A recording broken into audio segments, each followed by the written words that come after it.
Kenya, where protests against the government have turned deadly. At least 16 people were killed on Wednesday, most reportedly shot by police.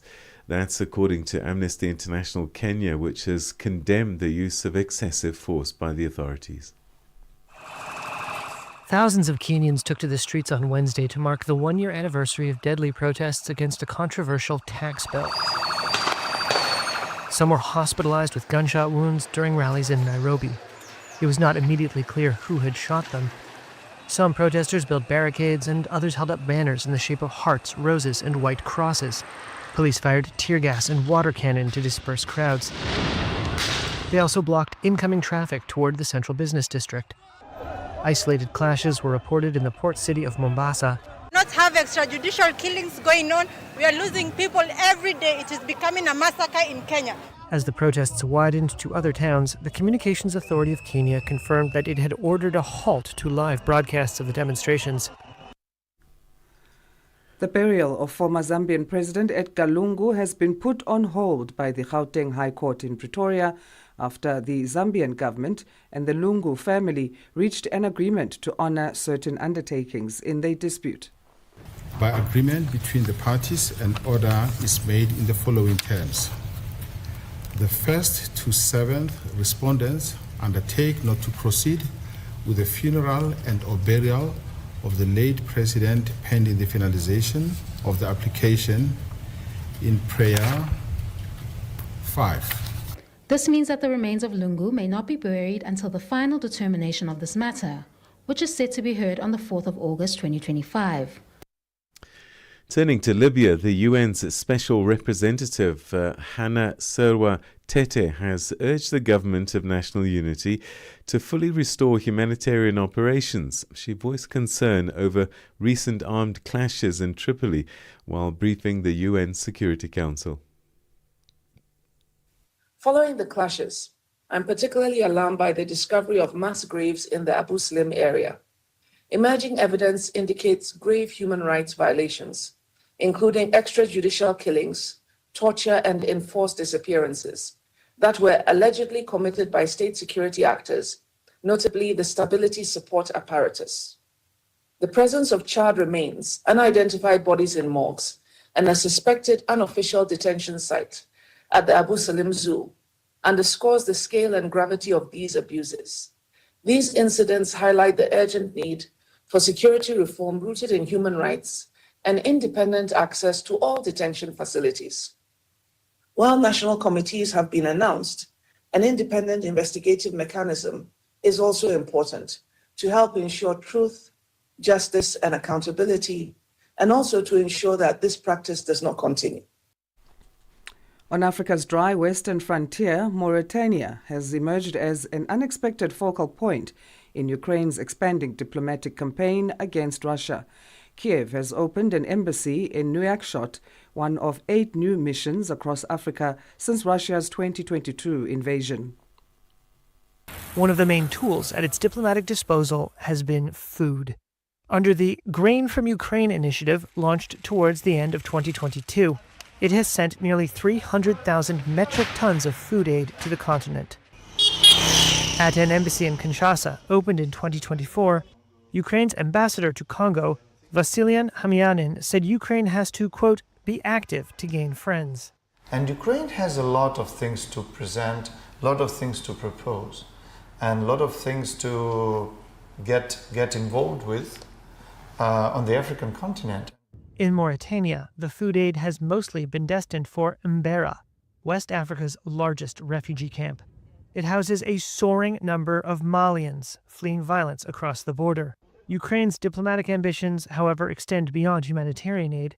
Amid rising tensions between Mauritania and Mali, it's also offering to train Mauritanian soldiers. And finally, in South Africa, the third G20 Sherpas meeting is underway at Sun City Resort. South Africa's G20 Sherpa, Zane Dangor, says that the gathering is aligned with the country's presidency theme and comes at a time of global uncertainty, including a fragile ceasefire in the Middle East. We will reflect on the G20's contribution to the global development agenda and how we can foster equitable global governance. Part of that discussion would underscore the fact that from our perspective, we need to recognize that we cannot succeed on our own or unilaterally, and that our collective challenges do require a strong multilateralism. So a pragmatic assessment of the current global landscape and the identification of practical solutions is going to be important. And that's how we end today's Africa Roundup segment, and we'll be doing that again tomorrow after the news here on Africa Rise and Shine. After the short break we're about to take, we'll be delving into the area of Central Africa, looking at some stories making headlines there. Peter will be joined by geopolitical analyst Aaron Ngambi for that. Stay with us. Download the SABC app and take Channel Africa with you everywhere you go. Darubini ya Afrika na I am Henry Shakif. Hawa wa Afrika Kusini wenye asili ya kizungu ambao wamepewa ukimbizi huko nchini Marekani. Je, nini chanzo cha wao kuomba ukimbizi nchini Marekani? Wenyewe hawajaomba ukimbizi. Kuna shirika fulani inaitwa AfriForum, shirika mbili za wazungu ambao wanatetea haki ya wazungu hapa, AfriForum na Solidarity. Hao walienda Marekani kufanya kampeni kusema kwamba wazungu wananyanyaswa hapa Afrika Kusini, na walivyofanya hiyo kampeni, serikali iweze kuwafuatilia kujua nini ambacho mnasema kwamba mnanyanyaswa. Kuna namna ya wao kwamba wamepoteza uraia wa Afrika Kusini, na je, endapo Trump akamaliza muda wake madarakani, uhalali wao wa kuishi nchini Marekani ukoje? Itakuwa vigumu, kifupi itakuwa vigumu wenyewe kupoteza uraia wao. Darubini ya Afrika 11 kamili hadi 12 kamili majira ya Afrika ya Kati. Mornings made better with Peter and Asanda on Rise and Shine, weekdays 6 till 9 Central African Time on Channel Africa. Right, it's 16 minutes past 6 Central African Time. And it's that time of the morning where we take a closer look at one of the regions, and our attention goes to Central Africa, where a number of political developments are unfolding across the region. From former President Joseph Kabila's renewed grassroots activity in Eastern DRC to Gabon's transitional leader forming a political party, and civil society in Cameroon calling for sanctions against longtime President Paul Biya. The region is seeing both simmering tensions and strategic repositioning. To help us unpack these stories and what their wider implications are, we're now joined by geopolitical analyst Aaron Ngambi. Aaron, good to talk to you. Always good to have you on the program. Morning, Peter, and thank you for having me. Right, let's start in the DRC. Former President Joseph Kabila has been holding meetings with communities in South Kivu. What's the significance of this outreach? One might think, actually, that he's campaigning already. Actually, this is no surprise. Even when Joseph Kabila was in exile, in self-imposed exile in South Africa for almost 2 years, we know that he talked about going back home and he was desirous to go back home. And so upon coming to the DR Congo, I think he's just hit the ground running and he's already mobilizing, and it looks like this is a political comeback for the former president of the DR Congo. Do you think that he's got enough political weight to launch a serious bid? Absolutely. If you look at the last 18 years that he presided over the Congo, even the conflict in the eastern DR Congo wasn't as it is now. It was not catastrophic. Therefore, I think he has a case to make. I think that he can appeal to a larger base and talk about the peace, relative peace that the country enjoyed for over 18 years that he presided over that. And I think that will be his message going forward. Brice Oligui Nguema is expected to launch a new political party this week. How is this being received domestically and regionally, especially given the transitional nature of his government?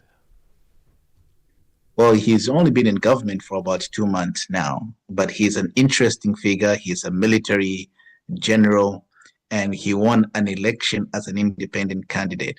So, on one hand, it makes sense that he needs a political vehicle for him to be able to deliver on the promises or the vision of what he wants to do for Gabon. But on the other hand, there are critics that think that he wants to basically monopolize the political system. He wants to take as much advantage as he can in order for him to form a party that will subsequently have the majority in parliament or in the National Assembly and thereby pass all the laws that he wants. And not long ago, Gabon actually passed a legislation. They had to reduce the number of political parties in the country from 103 to only 3 political parties. So this looks like a consolidation of power on one hand, but also it makes sense that he needs a political vehicle such as a political party to actualize what he wants to do for the country. Bottom line, he's a soldier really, and so the question is this a military the military pushing for rule in civilian clothing?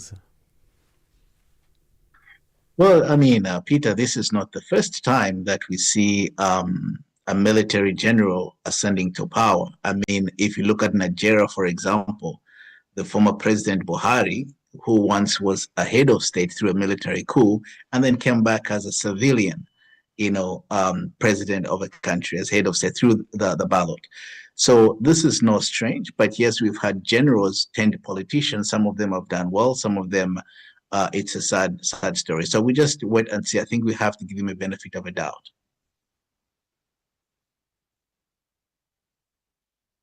Authorities in the CAR have denied reports that President Faustin Archange Touadera is seriously ill. Why do such health rumors tend to gain traction, and what impact might they have on an already fragile political environment?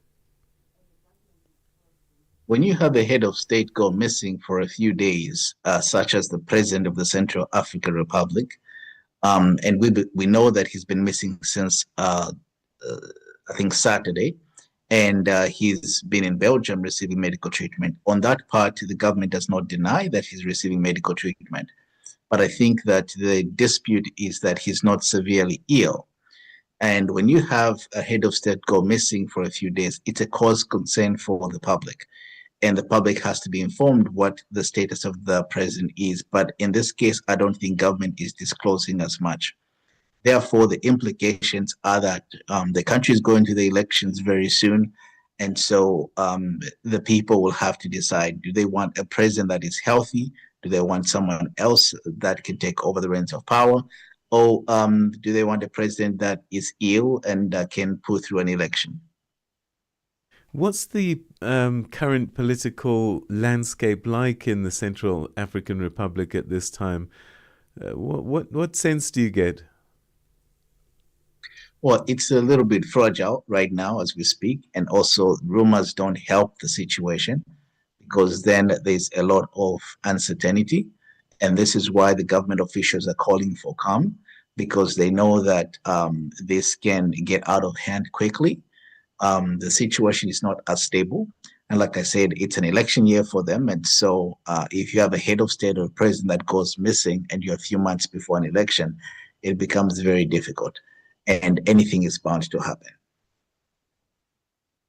Let's go to Cameroon now. Civil society groups there are calling for international sanctions against President Paul Biya ahead of the October elections. What's fueling this demand, and how's it being received by government? Well, it's a welcome move. I think that the president of Cameroon has overstayed. He's been president for many years, since the 80s, I think in 1985. And so the people are somewhat fed up. I think they want some action that restrains him from participating in the upcoming elections. And this is what we are seeing now with civil society organization coming together and wanting to send a message to the president, probably his political party, that they should go with another candidate. because he has not declared himself that he's running again in this election yet. He's been in power, over 4 decades now. What are the prospects of real political change in Cameroon? And is there anybody who's emerging as a pretender to the throne, as it were? Well, I think that the prospects for change this time are very possible. We might actually have a different president. I'm very confident that the opposition leader seems to be making a lot of headways, but I don't think that it is something we can bet on for now because of how entrenched the current regime is. Therefore, we're yet to see exactly if the opposition can pull it off, because 4 decades of being in power is not easy. And so we're yet to see if the incumbent can be unseated in this election. Across the region, there seems to be a mix of democratic backsliding and attempted renewal. Would you say that Central Africa is at a crossroads in terms of governance and democratic accountability? Absolutely. I think that we're seeing a lot of change. But this is not just in Central Africa. I think if you look in the West as well, we have seen the rise of different political players on the scene. The military juntas have taken over certain countries. And so we're going to see a more democratic dispensation going forward, even in the Central Africa region. And the reason for that, I think it's because we have a lot of different factors at play. You have social media now, you have different ways that people are more aware and more politically conscious now. And this is why you're going to see that for someone that has ruled a country for 4 decades or 3 decades will probably have it hard to retain power in a free and fair and democratic election. Actors, particularly France and the African Union and regional bodies, responding to these developments? Well, I think that the French will always have an interest, a vested interest in Africa, especially their former colonies. But the message that is coming across the continent right now is that people somewhat beginning to see that the French don't mean well for the continent in certain aspects. And this is why we're seeing a lot of calls from the ordinary people in the region across Africa wanting nothing to do with the French. I mean, look at West Africa, where the French embassies and military bases have been closed and they've asked them to leave, such as in Burkina Faso, you have such as Mali and other places. And the reason for that is because Africans have realized that they don't want any external influences. They want real self-determination in their political activities. And perhaps finally, which Central African country do you think we should be watching most closely in the next few months? And what gives you that impression? Well, the Central African Republic, of course, with elections coming up and the head of state missing, and we don't know if he's well or unwell. There might be different outcome if they go to the polls. The same goes for Cameroon as well. I think that there's need to keep an eye on Cameroon, and it will be historical if the incumbent and the party in power do not retain power in this election. I mean, you can think of it this way: that people that were born under this regime, they've grown up under this regime in Cameroon for so many years, and they've not seen change at all. So those are the 2 countries that we should specifically look out for. But of course, the conflict goes on in the eastern DR Congo, and the players, including Rwanda, Uganda, and the country itself, the DR Congo. Paul Biya has been notorious for hardly ever appearing in public anymore. Has he been seen? Is he visible? No, he has not been seen anywhere. He's 91 or 92 years old. He is basically probably has dementia. Do not quote me on that, but he's probably in some old people's home somewhere in Europe. And there's still the system and the people that have been, working with him, have been entrenched in this regime, are the ones that want to reap off the benefits from his reign. So they want him to continue, even at 91 or 92 years old, to contest an election. I think that the Cameroonians are standing up to that, and I don't think that he would come back if it's a democratically free and fair election. All right, Aaron, that's where we'll leave it. Thanks so much indeed. Always great getting your insights on the region. Thanks for your time. Thank you for having me. You have a wonderful day. Thank you.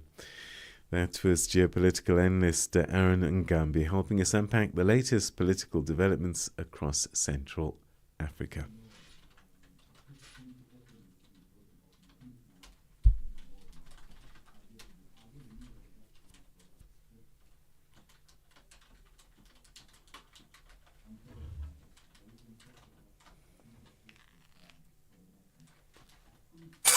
Hey there, this is Palisa Tau, part of the dynamic duo that gives you on the move right here on Channel Africa from 9 a.m. to 12 p.m. Central Africa time. Well, it's with your help for the past 2 years that we have been a multi-award winning show. Finally, here we're keeping it on the move in 2025. And yes, I'm the other half of the duo, Benjamin Mushatama, and we're going to keep you going with the great conversations. Turn it up.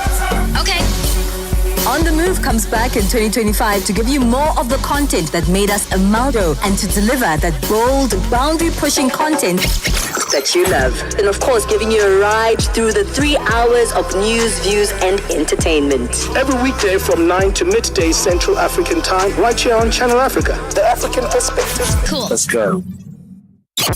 Mornings made better with Peter and Asanda on Rise and Shine, weekdays 6 till 9 Central African Time on Channel Africa. Right, let's catch you up with the morning's news headlines with Joalani Tulongwebe. SABC News headlines. The African perspective. Thank you, Peter. Good morning. Making headlines. There are conflicting figures of the number of people shot and killed during protests in the Kenyan town of Matu, about 100 kilometers from the capital, Nairobi. Amnesty International says that 16 people have been killed. Edgar Lungu's family representative Makebu Zulu says that the former Zambian president had been stripped of all his benefits, including health insurance, prior to his passing. Makebu addressed the media outside the Cathedral of Christ the King Church in Johannesburg, South Africa yesterday, where Lungu's funeral was expected to take place. And finally, US President Donald Trump has hailed a commitment from NATO allies to raise defense and security spending to 5% of the GDP as a big win for Washington. The figure was agreed as the NATO summit in the Netherlands and is supposed to be hit within the next decade. I will have details on these and other stories at 7 o'clock. SABC News headlines. The African perspective. Mornings made better with Peter and Asanda on Rise and Shine, weekdays 6 till 9 Central African Time on Channel Africa.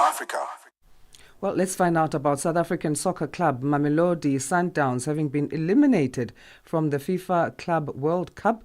Here's Fikile Lingwati with our sports update. Sports on Channel Africa. The African perspective.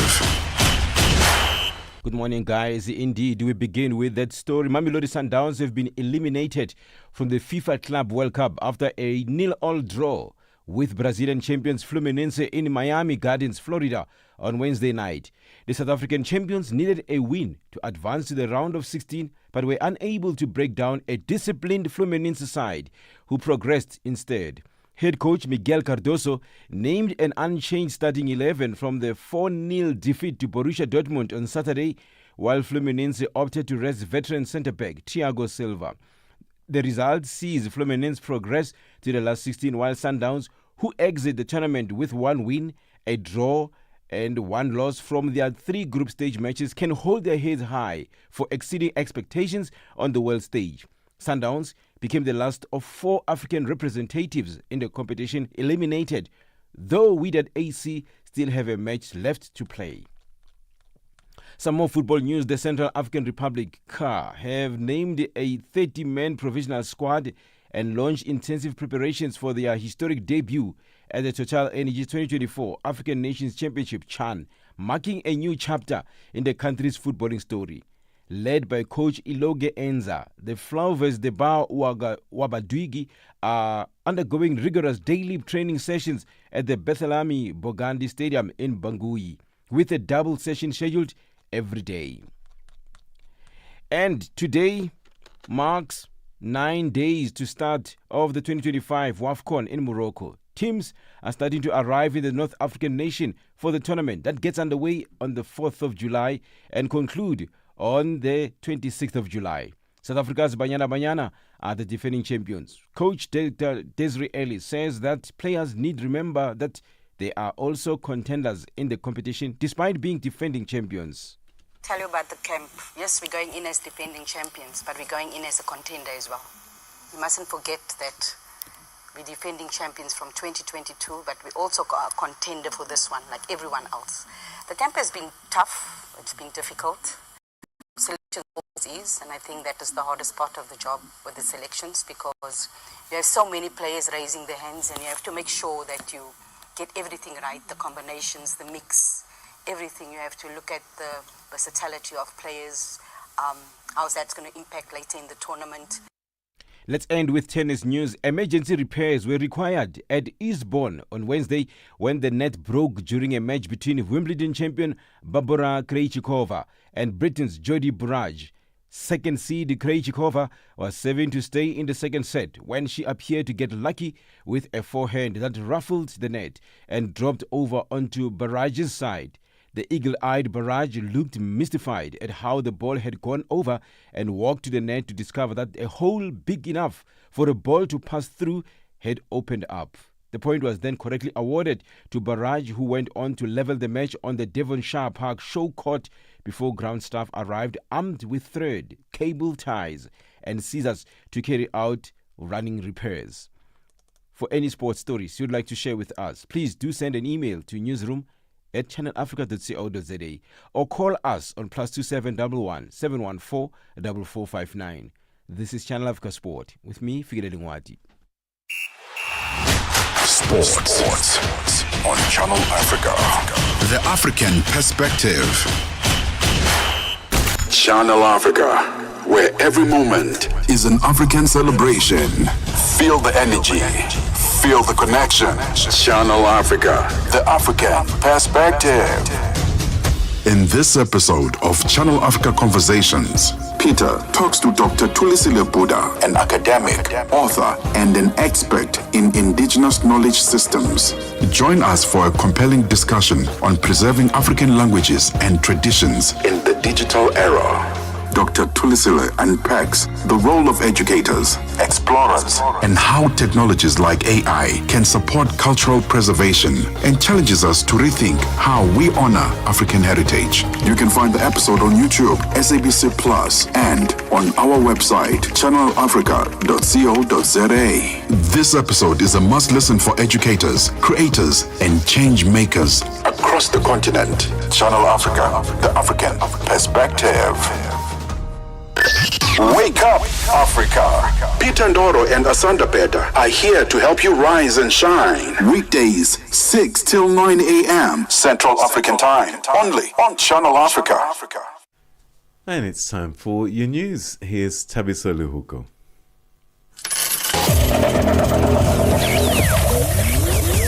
Business news on Channel Africa. The African perspective. Thank you, Peter. Good morning. It's Nosipo Zuma this morning. In your business news this hour, what South Africa's G20 presidency focused on inequality, growth and development, especially in the global south. South Africa's G20 Sherpa Zane Denga says an inclusive and innovative approach is critical to finding global solutions. He made these remarks at the third G20 Sherpa meeting yesterday in the Northwest Province.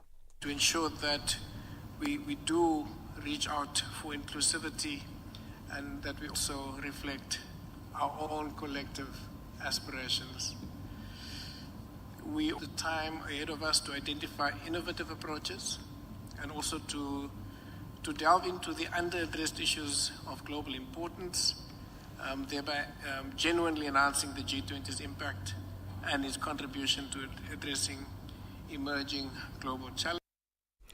Discussions on incubation hubs was front and center at the 7th Africa Youth and Tourism Innovation Summit underway in Midrand, north of Johannesburg in South Africa. The 4-day event enters its third day.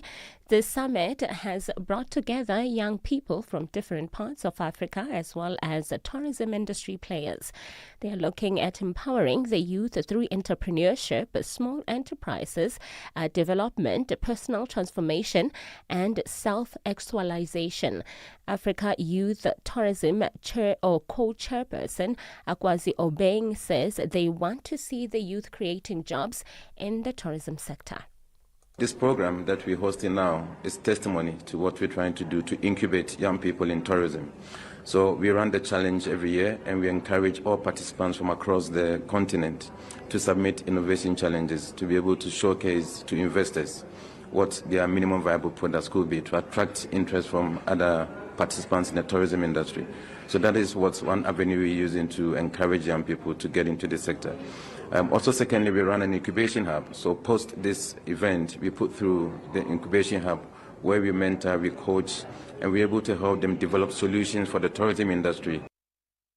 Commercial and small-scale farmers in the Vryheid area in South Africa's northern KwaZulu-Natal province say the outbreak of foot-and-mouth disease is crippling their farming business and the local economy. Now, these farmers have been forced to halt the sale of their animals due to the outbreak. The area has been cited as one of the hotspots in the province. Farming in the area is one of the major businesses that contribute to the local economy.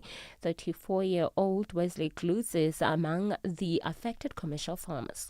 Since about 4 years ago, it's started having an effect on our prices. Feedlot, which are our main buyers, view us as high risk for them. It's definitely had a negative effect on our prices. And the last 6 months or so, it's been moving closer and closer to, let's say, northern Natal or Vryheid area. So at the moment, we're on a bit of a lockdown due to the foot and mouth. It's got a huge effect on us. We can't move our cattle. Legally, we're not allowed to sell to them. And abattoirs as well. So yeah, we've got no market at this stage. Myself, I'd take my weaners to a sale, the Vryheid sale yard. My fat cows I take straight to the abattoir or to the sale yards, but all sales are banned at this stage. Libya's national oil company NOC has signed a memorandum of understanding with Turkish state oil company TPAO to conduct a geological and geophysical study of 4 offshore areas. The NOC says that discussions were also held regarding conducting a 2-dimensional seismic survey 10,000 kilometers long and processing the data resulting from these surveys within a period not exceeding 9 months. The NOC says the agreement was signed in Istanbul by the 2 companies' executives but has provided no further details. And finally, Burundi has commissioned the first phase of a $320 million hydropower project financed by lenders, including the European Investment Bank, the African Development Bank, and the World Bank. Only 6% of the 13 million population have access to power in the small Central African nation. Its generation capacity is roughly 40 megawatts. Now, this is according to the African Development Bank. The new project, with a combined generation capacity of 49.5 megawatts, involves 2 plants, Gigi and Mulembwe, developed on 2 small rivers in southern Burundi. The lenders of the project say this new capacity will not only improve access to electricity for thousands of people, but will also boost productivity in key sectors such as health, education, agribusiness, and ICT. Your financial indicators: $1 US in Nigeria is trading at 1,000 naira 547, and Botswana it's 13 pula 28. Kenya, the dollar is trading at 128 shilling 57, and in Zambia it's 23 kwacha 20. The BRICS countries: $1 in Brazil is trading at 5 real 49. Russia is 78 rubles 44. India is 86 rupees 03. China at 7 yuan 17. And in South Africa, $1 is trading at 17 rand 74 cents. $1 is trading at 73 pence to the British pound and 86 to the euro. Looking at commodities, gold is trading at $3,338 and platinum at $1,382 per ounce. The price of Brent crude oil is at $67.88 a barrel. Now, for any business news stories you would like to share with us, please send an email to newsroom@channelafrica.co.za or call us on +27 11 714 4459. For Channel Africa Business, I'm Nosipho Zuma.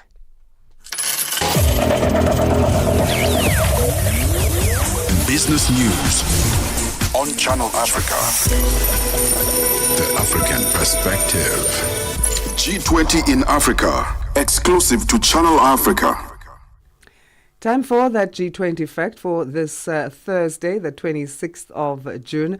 Did you know that the G20 dialogues with civil society and other non-government institutions will be conducted by engagement groups such as the Business 20 or B20, Civil 20, C20, Labour 20 or L20, Parliament 20 or P20, Science 20 or S20, Startup 20 or SU20, Supreme Audit Institutions 20 or SAI 20, Think Tank 20 or T20, Urban 20 or U20, Women 20 or W20, and Youth 20 or Y20, the Oceans 20 or O20, and the Judiciary 20 or J20. I wonder if we won't be confused when they say T20 and we think they're talking cricket, but it's the Think Tank 20 under the G20. That's our G20 fact for this morning. G20 in Africa, exclusive to Channel Africa, championing Africa through solidarity, equality, and sustainability. Download the SABC app and take Channel Africa with you everywhere you go. Mornings made better with Peter and Asanda on Rise and Shine, weekdays 6 till 9 Central African Time on Channel Africa. South Africa's Director General of the Department of International Relations and Cooperation and G20 Sherpa, Zane Dangor, says that meaningful progress has been made on climate financing since the last Sherpa's meeting. And this was with member states now being held accountable for their commitments.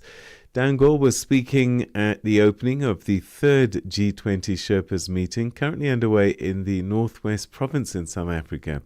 The gathering is being held under the theme Solidarity, Equality and Sustainability. Channel Africa's business reporter, Innocent Simusa, has more. Inclusive economic growth and industrialization, artificial intelligence, data governance, food security, and the development potential for critical minerals, these are some of the key issues under discussion at the third G20 Sherpas meeting. South Africa's G20 Sherpa, Mr. Zane Dangor, is leading the review of the G20 achievements to date and exploring future directions for the forum. In terms of the work and the progress, I'm delighted to report that our collective efforts are yielding significant progress. Out of 132 planned meetings, we've now successfully hosted 70. Most of the working groups have completed their third sessions, and many have already engaged in the nitty-gritty of negotiating what they would like to see in their ministerial declarations for the year. And I'm sure you've gotten report backs. And this is what we can expect in the coming days. Our discussions over the next few days are going to be important. The discussions here is going to provide us with the opportunity to refine our objectives.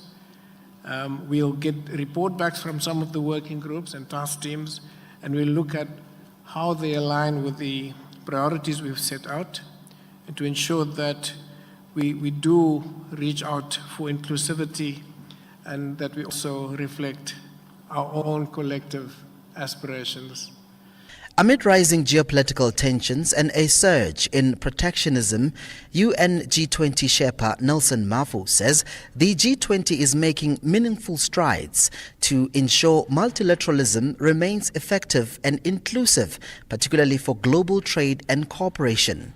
Certainly, there is a positive momentum with regards to reinforcing multilateral cooperation at a time when it is very much needed as the UN celebrates 80 years of existence.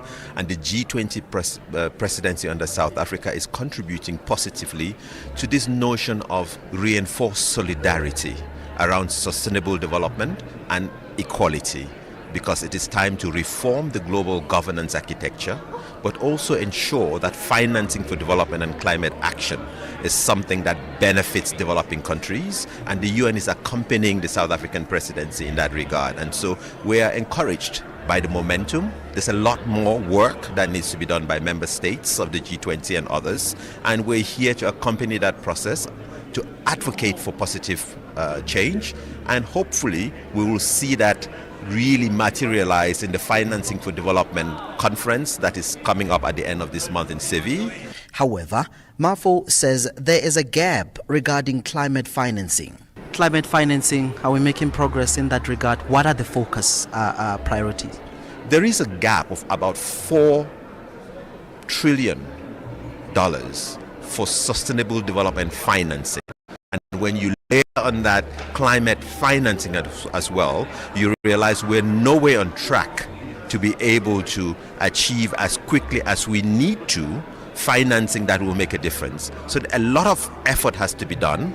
The Secretary General of the UN has what he calls the SDG stimulus, which is to say immediately $500 billion needs to be made available and mobilized. Meanwhile, Director of the Ministry Global Institutions Unit in Nigeria, Ambassador Bibi Haman, says the country is calling for urgent action to curb illicit financial flows and push for debt relief across Africa.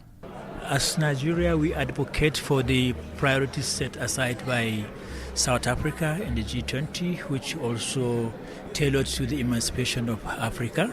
And also we call for the support for the deepening of measures to combat corruption, including timely return of illicit financial flows, and also including repatriation of any profit or proceeds that accrued, in this illicit financial flow that goes somewhere else from Africa to be returned back to Africa.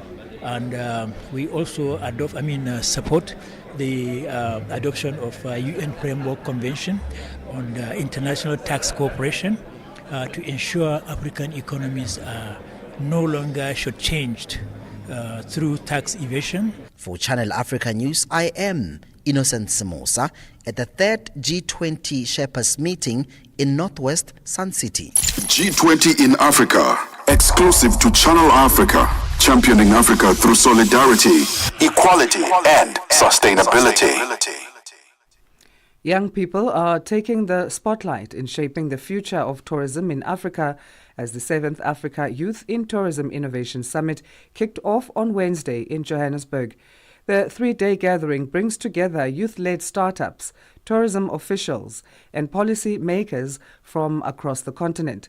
Channel Africa's Lebogang Mabange reports. Bright ideas, bold ambitions, and a shared mission to transform Africa's tourism landscape. That's the energy driving this year's Africa Youth in Tourism Innovation Summit. With over 30 countries represented, the gathering focuses on youth entrepreneurship, innovation, and small enterprise growth in a sector still recovering from the impact of COVID-19. UN Tourism Secretary General Zurab says the summit is already producing results on the ground. In just 7 years, it supported over 4,000 young people. It's launched startups, built networks, and helped youth pitch ideas to global markets.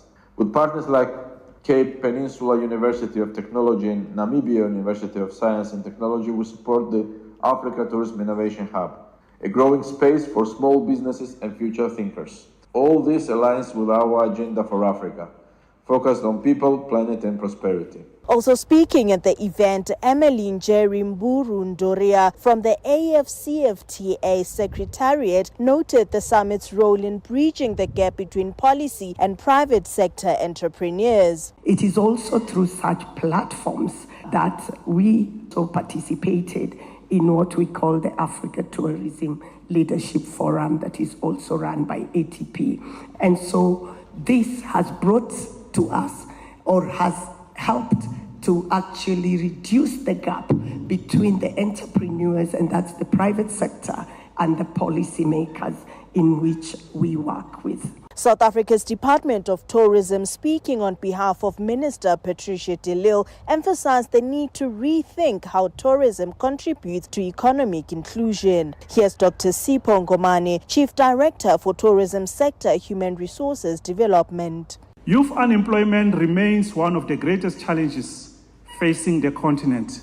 And while tourism has immense potential to generate jobs, access remains uneven, particularly for our young people.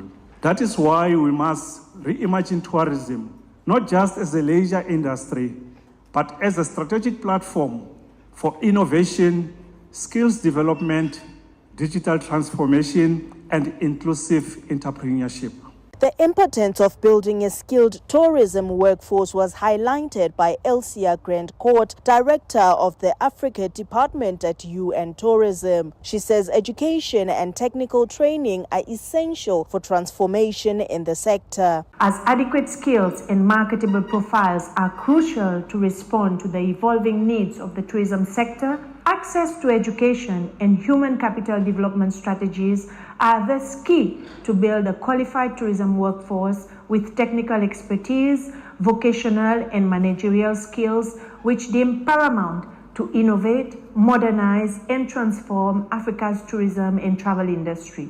Day one of the summit set the tone for deep engagement on youth enterprise, access to finance, and digital transformation. As the event continues, young tourism leaders are not just networking, they are shaping the future of Africa's tourism economy. Reporting for Channel Africa, I am Lebogang Mabange in Johannesburg, South Africa. Now, Machava Stadium in Maputo province was the center of celebrations on Wednesday as Mozambicans marked 50 years of independence. The day was not only a moment of national pride, but also a time for reflection on the past, assessment of the present, and a vision for the future.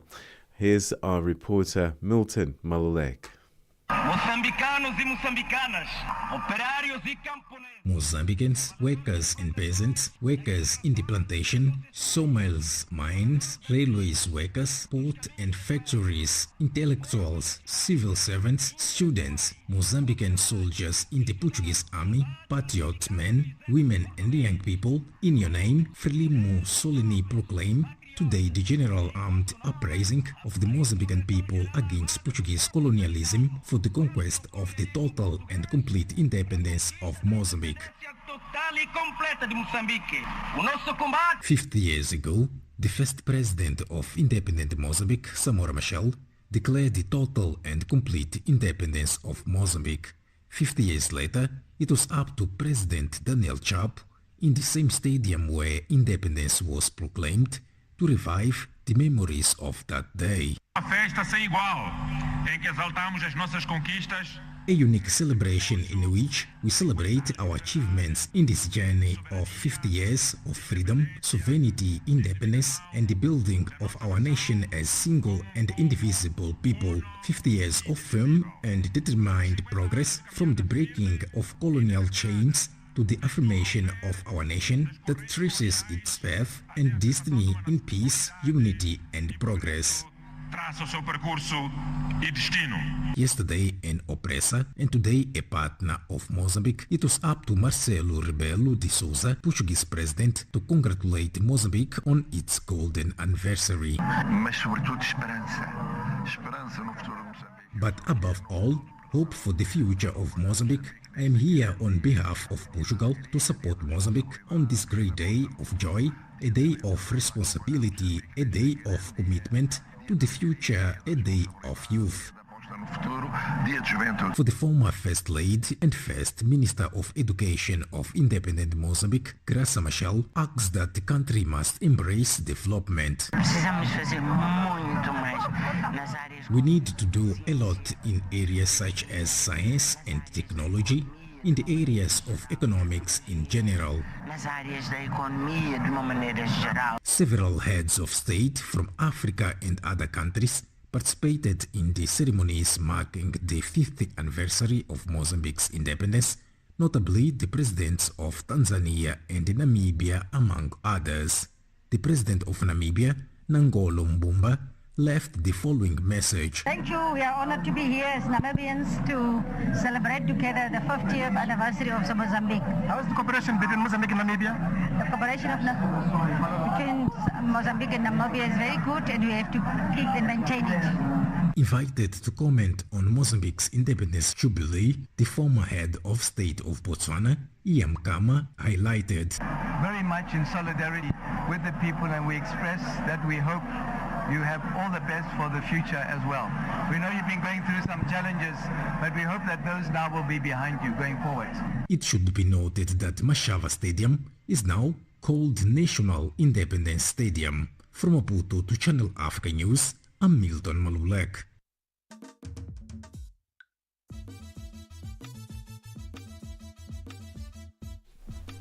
It's 7 o'clock Central African time. A very good morning to you as we enter the next and second hour of Africa Rise and Shine. If you've just joined us, well, thank you for doing just that. Do get in touch with us on our social media platforms. Our handles are at Channel Africa 1 across those different platforms. My name is Asanda, Beda. And I'm Peter Ndoro. Up next, here's the news with Jalane Tulongwepe.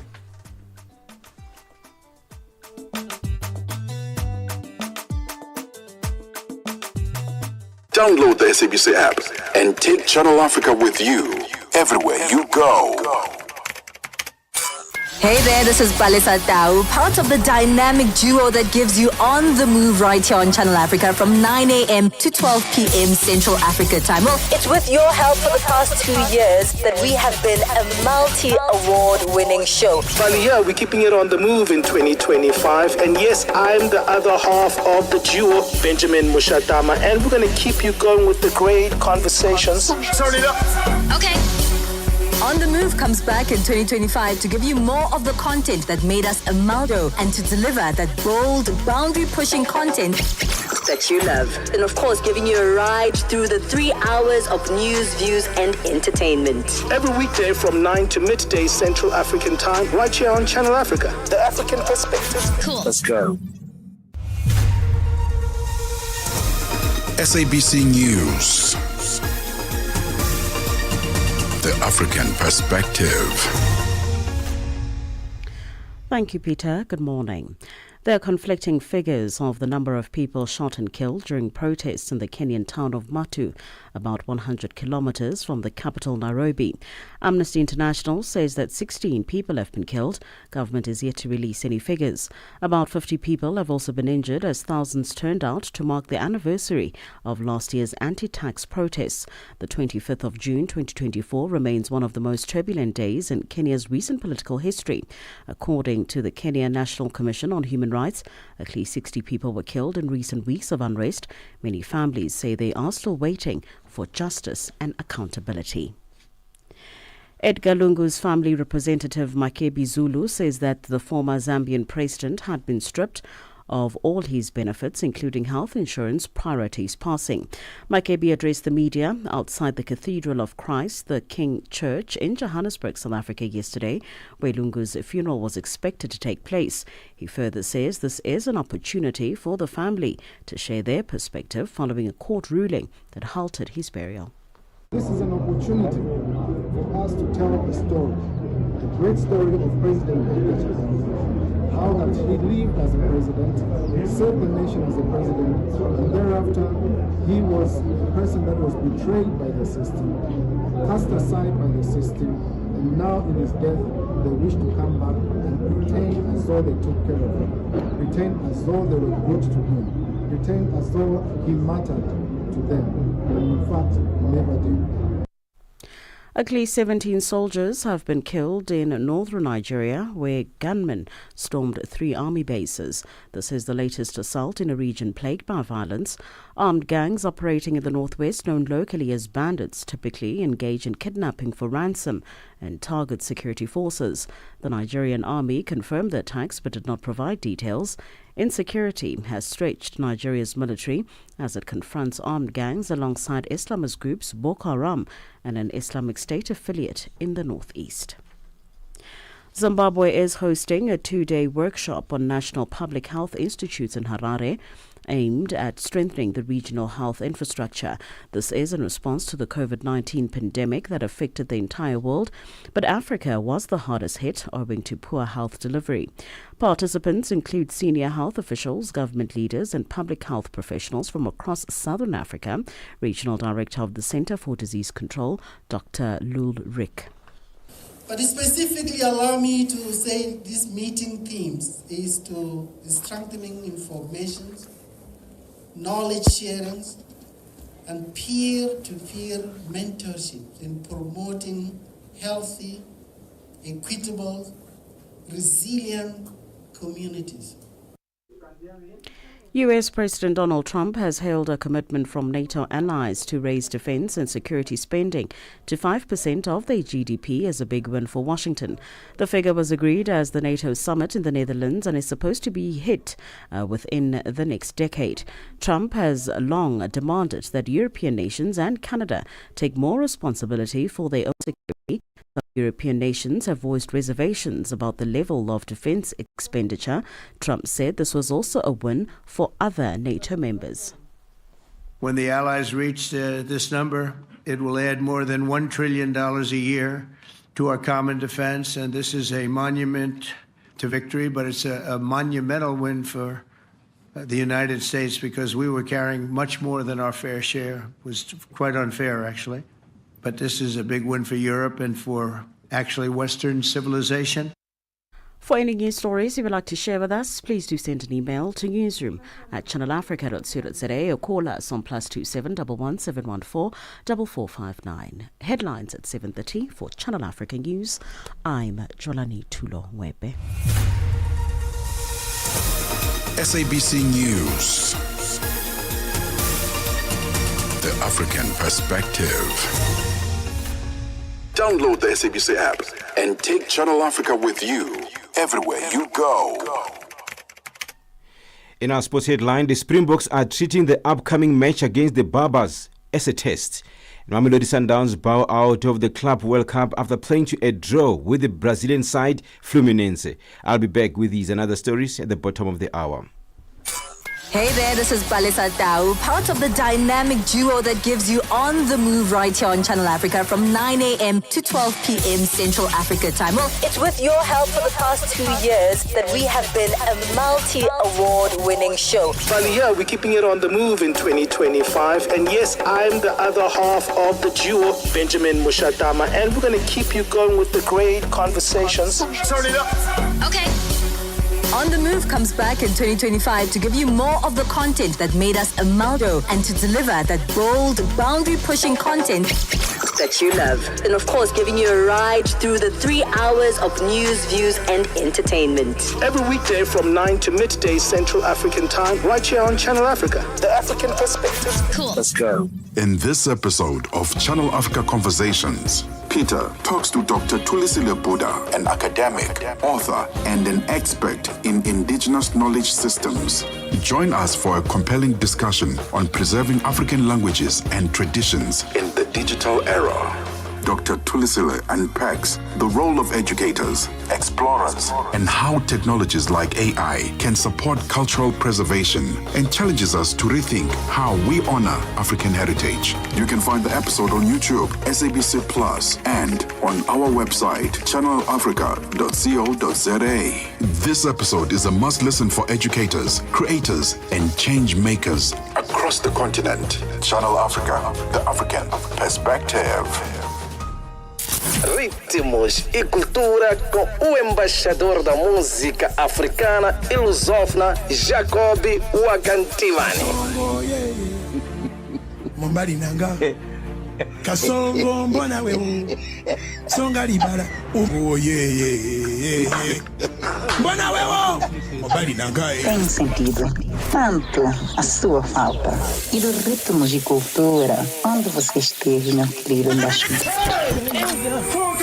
É 2025 e o embaixador da música africana e lusófona Jacob Wakantivani traz todas as entrevistas com os músicos africanos e lusófonos para a melhor dança, entrevistas e entretenimento.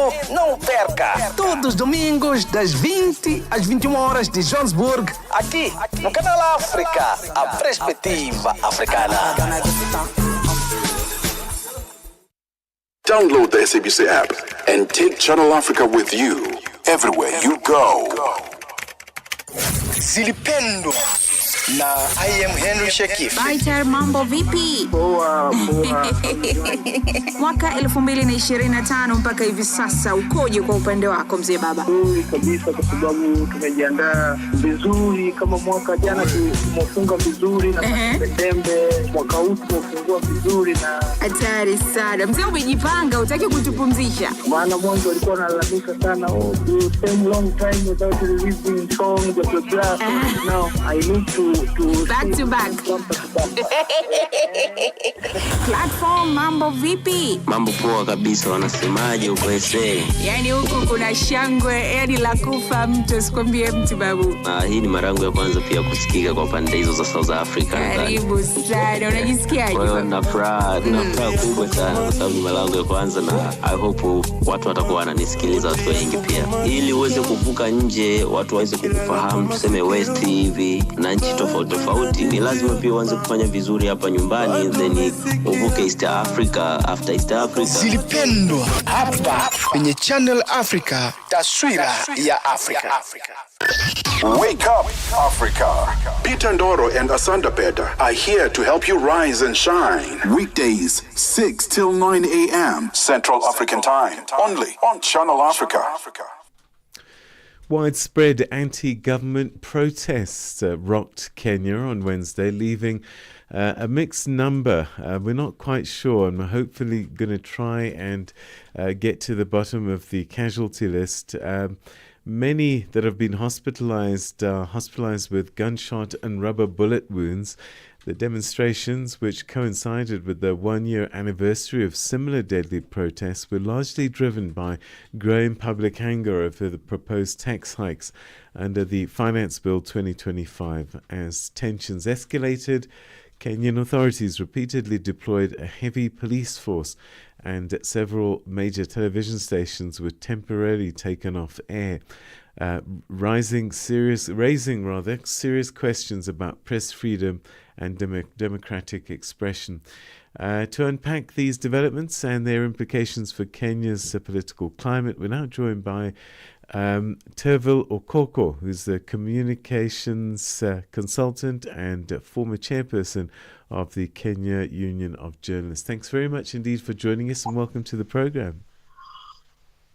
Thank you very much, and good morning, listeners. How is Johannesburg this morning? We are not bad. We're not bad. Much safer than Nairobi. You sure? I think Nairobi is safer today than yesterday. Yes, yesterday we had some issues. Yes, all right. That is true. Let's start then with what unfolded yesterday. There were scenes like, what were the scenes like on the ground in Nairobi and across the country? Yeah, we had incidents. I think we had demonstrations across the country that affected a total of 25 counties. Out of the 47, we have in Kenya, we have 47 counties. And out of these 47 counties, 25 experienced protests mounted by what we call Gen Zs. These are young people who are born probably after 1996, 95. And they're both men and women who are highly courageous, and they were commemorating the death of or the death and injuries suffered by some of them. They were not few, maybe about 80 or 90 of them, around that figure. On the same date of the 25th of June 2024. So that was supposed to be a commemoration day that they decided to mount a protest to mark that day and also to remember the fallen heroes, what they call the fallen heroes, the ones that were killed during the protest that was mounted to protest the finance bill that was presented in Parliament by the government in last year, in 1 year ago. Yes. Let's try and get some numbers if it's possible. The official toll says that at least 56 people were hospitalized. Do we know what number it is in terms of hospitalizations and sadly fatalities? I think by today it would still be a bit premature to talk about the exact numbers because as you have heard that this protest took place almost all over the country. 25 counties, that is a bit widespread. And in most of these towns, major towns and cities. And you'd find probably some of the incidences, probably the casualties, either deaths or injuries, maybe either been underreported or not yet reported. But I think what we are having, that conservative figure of the 56 is what is being reported by some of these agencies, especially the human rights organizations and probably the Red Cross that are going around probably recording the injuries or deaths. So far the 56 they are talking about, that is just currently the formal figure, but don't be surprised that either the figure is likely to go up because there could be certain injuries that are yet to be recorded in the facilities, or they are already in the facilities, but they are not recorded or associated with the protests yet. So that is something that we are yet to see. But we anticipate. I think the protests were widespread. There was a lot of use of force by the security agencies, basically the police. And I think you would expect the injuries to be higher than probably even that 56. So I would think the 56 figure is highly conservative in regard to if you take it in consideration with the amount of force that was being used by the police. And that's where we're going to have to leave it for now. Thank you so much indeed for joining us on the program, Tervel. Thank you very much and have a wonderful day. Thank you. Asante sana. That's Tervel Okoko, Chair. Okay. Communications consultant and former chairperson of the Kenya Union of Journalists. Africa. It's time to plug into the heartbeat of the continent.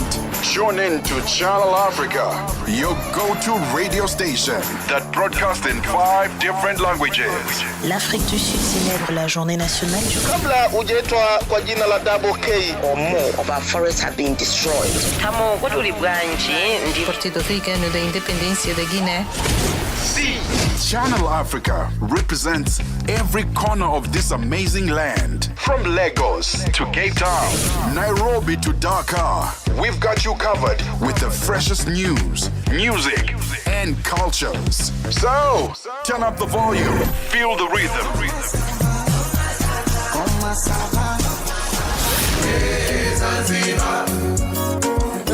Enjoy the conversation. Channel Africa, the African perspective.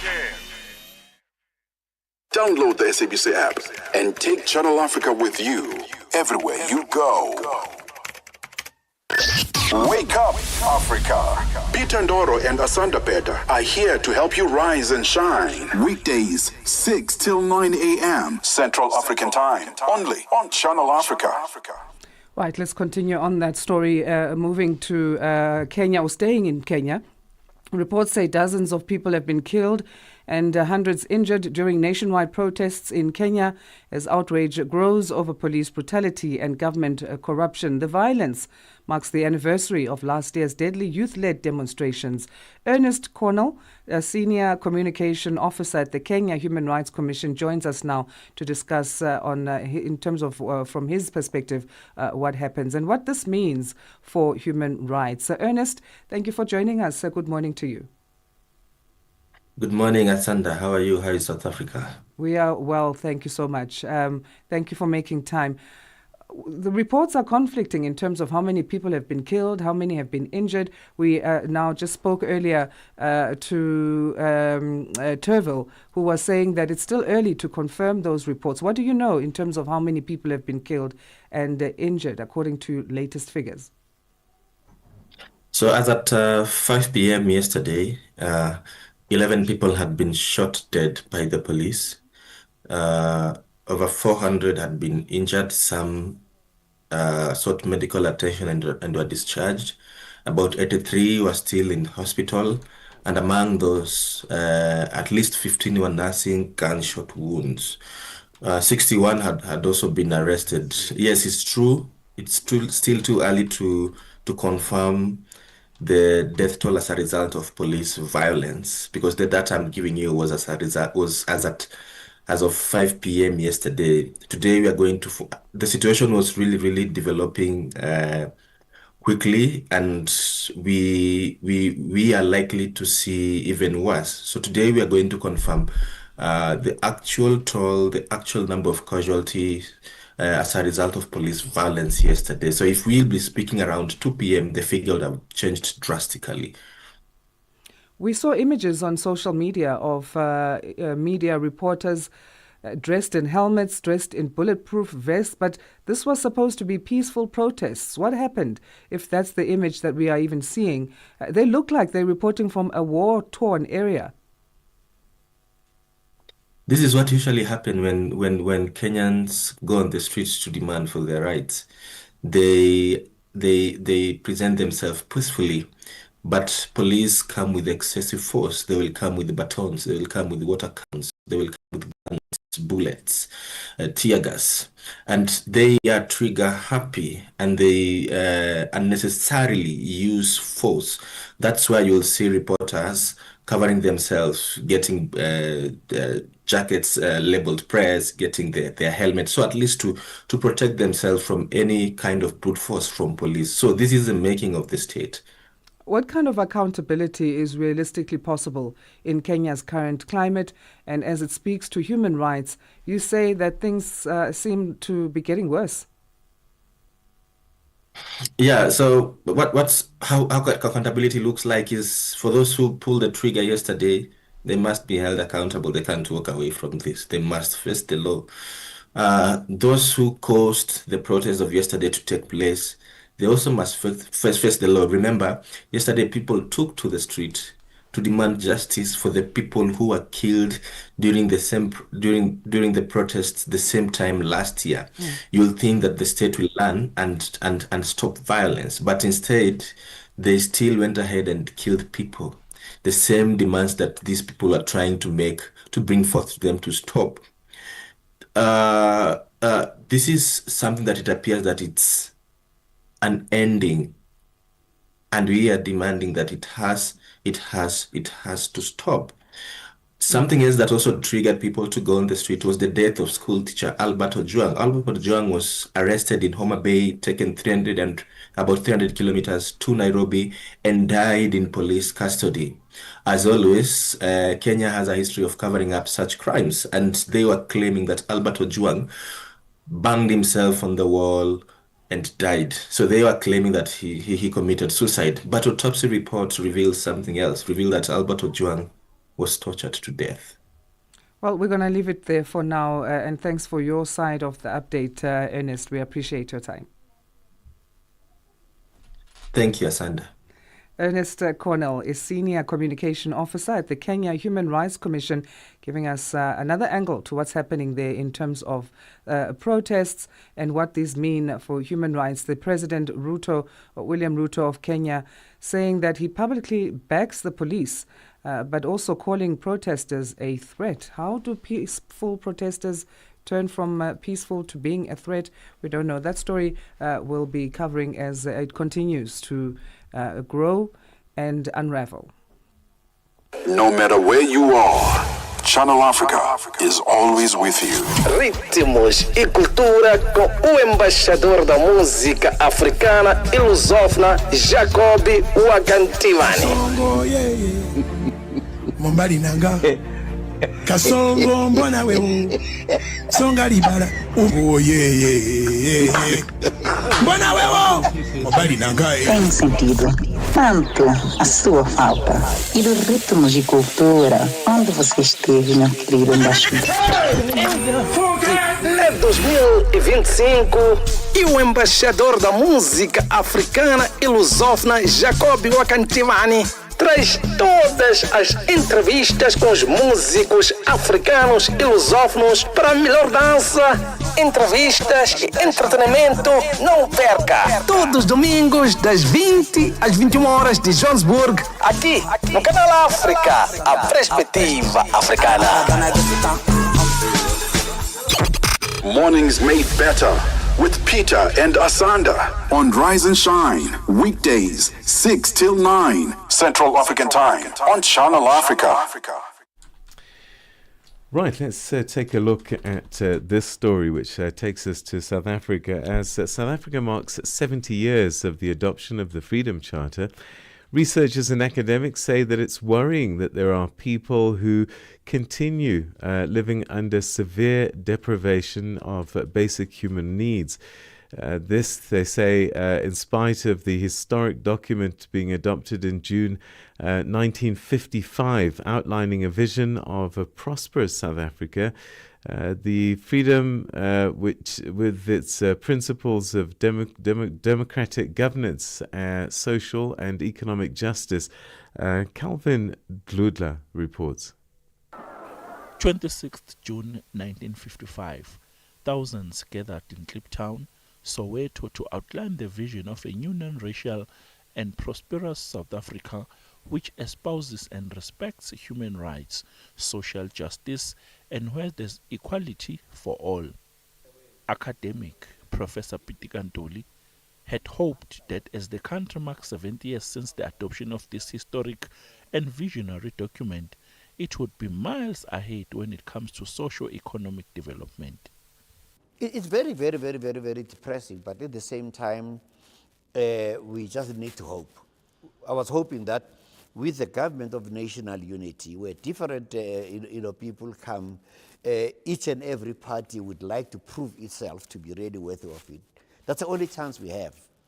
And that is where we need actually to commit ourselves back to the ideas of the Freedom Charter. He says there's an urgent need to address the country's challenges as this creates a fertile ground for social tension. Discontent is rising. Some of us who spend most of time with younger people, the youth, wherever we go, because of what we actually do, you feel that discontent that is rising. But remember what happened now with Fees Must Fall. The Fees Must Fall movement was just moving. It just stopped up at a certain time. If something like that were to come back again, more actually orchestrated, we would be talking something that are totally different. I don't want to be alarmist, but the possibilities are that if nothing changes or shifts, no one can guarantee.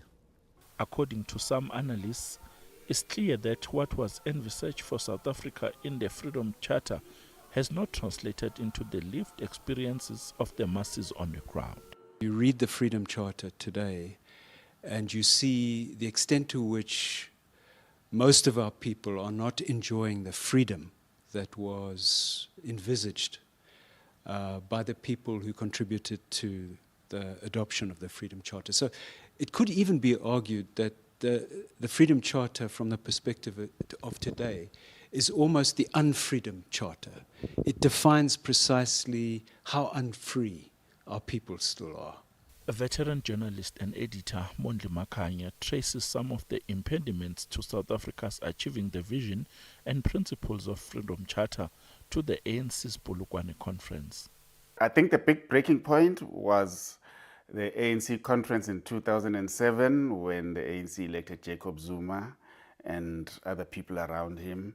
And what came after that was Jacob Zuma becoming president of the Republic in 2009. And from then onwards, the governing party and the state were no longer committed to doing the right thing. Those, what people call the 9 wasted years now, were the antithesis of what the Freedom Charter was about. The first clause of the Freedom Charter says, the people shall govern. And in those 9 years that Jacob Zuma and the Guptas were in power, the people did not govern. As the country marks the adoption of one of its founding documents, which outlines that there shall be houses, security, comfort, and the doors of learning and culture open for all. For many, this remains good on paper, but a dream yet to be realized. Calvin Rudla, SABC News, Johannesburg. All right, still to come on Rise and Shine, we look at the issue of school safety in South Africa. The Department of Basic Education having launched a collaborative movement with the South African Police Service to tackle that issue under their Safe Schools Protocol program. We'll be chatting about that later in the show. If it's your birthday on this 26th of June, a happy birthday to you. We wish you a great and blessed one. Some few people that you may not have known that you share birthdays with. Reverend Smangaliso Mkhatshwa, South African Secretary General of the Bishops' Conference. He headed that group from 1983 to 1988. So he was born in 1939 today in Mpumalanga. That's a province in South Africa. Also, Mpumelelo Mbangwa, Zimbabwean cricketer, born in 1976 in Plumtree. You share birthday with him. Jean Kasongo Banza, Democratic Republic of Congo soccer player with 25 caps under his achievements. He was born today in 1974 in Kinshasa. Ariana Grande, you share birthday with her. That American singer born in 1993 in Florida. So those are some of the famous people you share a birthday with. And it's 7:30 Central African time. Let's say good morning to Jolani Tulongwepe with news headlines. SABC News. Headlines. The African Perspective. Thank you, Asanda. Good morning. Making headlines, there are conflicting figures of the number of people shot and killed during protests in the Kenyan town of Matu, about 100 kilometers from the capital, Nairobi. Amnesty International says that 16 people have been killed. Government is yet to release any figures. Human rights lawyer advocate Simba Chitando says the High Court in Pretoria is likely to rule in favor of the family of Zambia's former president Edgar Lungu. This after the court granted an interdict halting the burial of Lungu yesterday. And finally, as the United Nations marks 80 years of existence, UN G20 Sherpa Nelson Mufa says the G20 is making meaningful strides to ensure multilateralism remains effective and inclusive. Today, Minister of International Relations and Cooperation in South Africa, Ronald Lamola, is expected to address the second day of the gathering. I will have details on these and other stories at 8 o'clock. SABC News. Headlines. The African Perspective. We are on Open Views Audio Bouquet. Channel 628. Mornings made better with Peter and Asanda on Rise and Shine. Weekdays 6 till 9 Central African Time on Channel Africa. It's time to catch you up with what's happening in the world of sport as we say good morning to Fikile Lingwati. Sports on Channel Africa. The African Perspective. And in this hour, we begin with rugby news now, where the Springboks know that time in a Bok jersey cannot be taken for granted. And so, while Saturday's match against the Barbarians is not a test match, players like Apelele Fassi and Jean-Luc Dubrier are treating the run out as if it was a test. It's the first match of the season for the green and gold, and there are many objectives to achieve, both personal and as a team. The weather in Cape Town is said to have its say on the way the match against the Barbarians play out.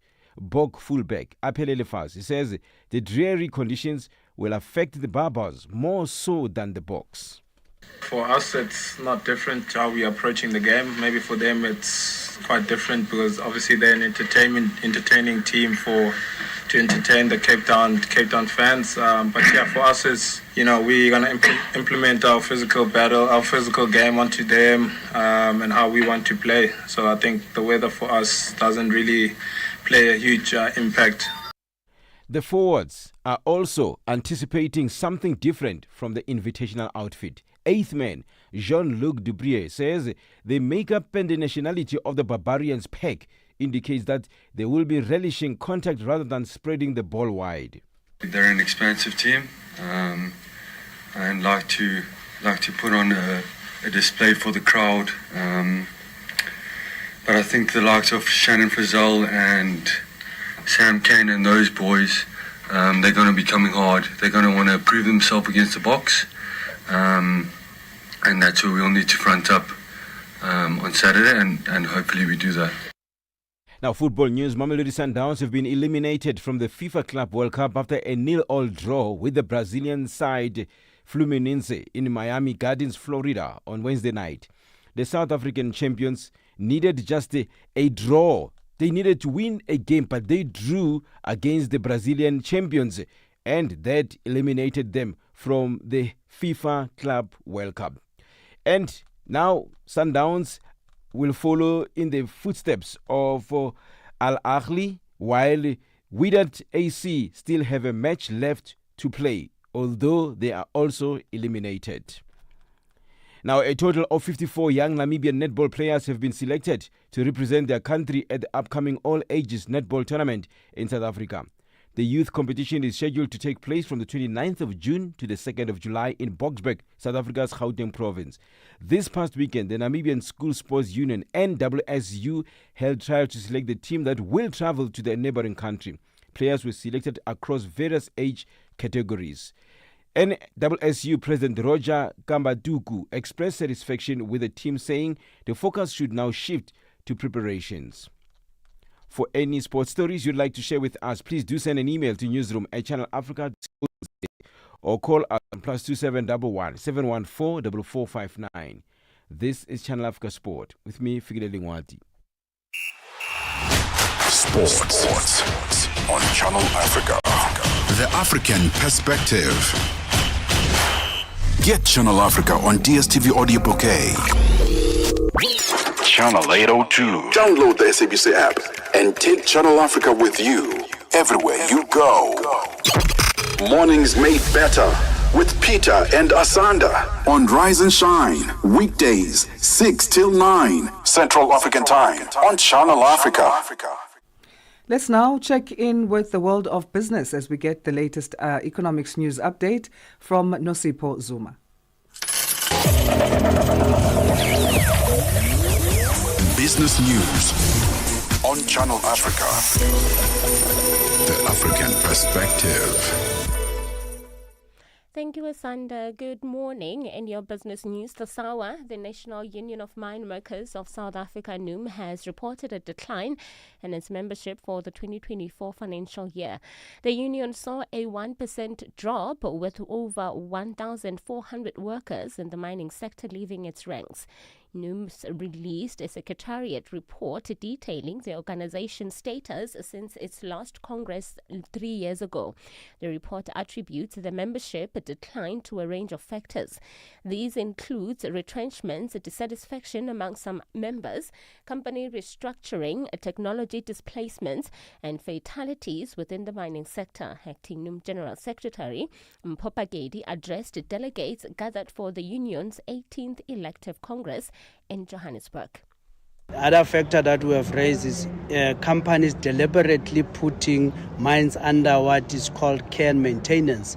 And this care and maintenance is perpetual, doesn't have starting and ending period. It's forever there. We can make an example with Sibanye, where they have since put some of their shafts in Randfontein into care and maintenance since 2017. To date, those shafts, they are still under care and maintenance.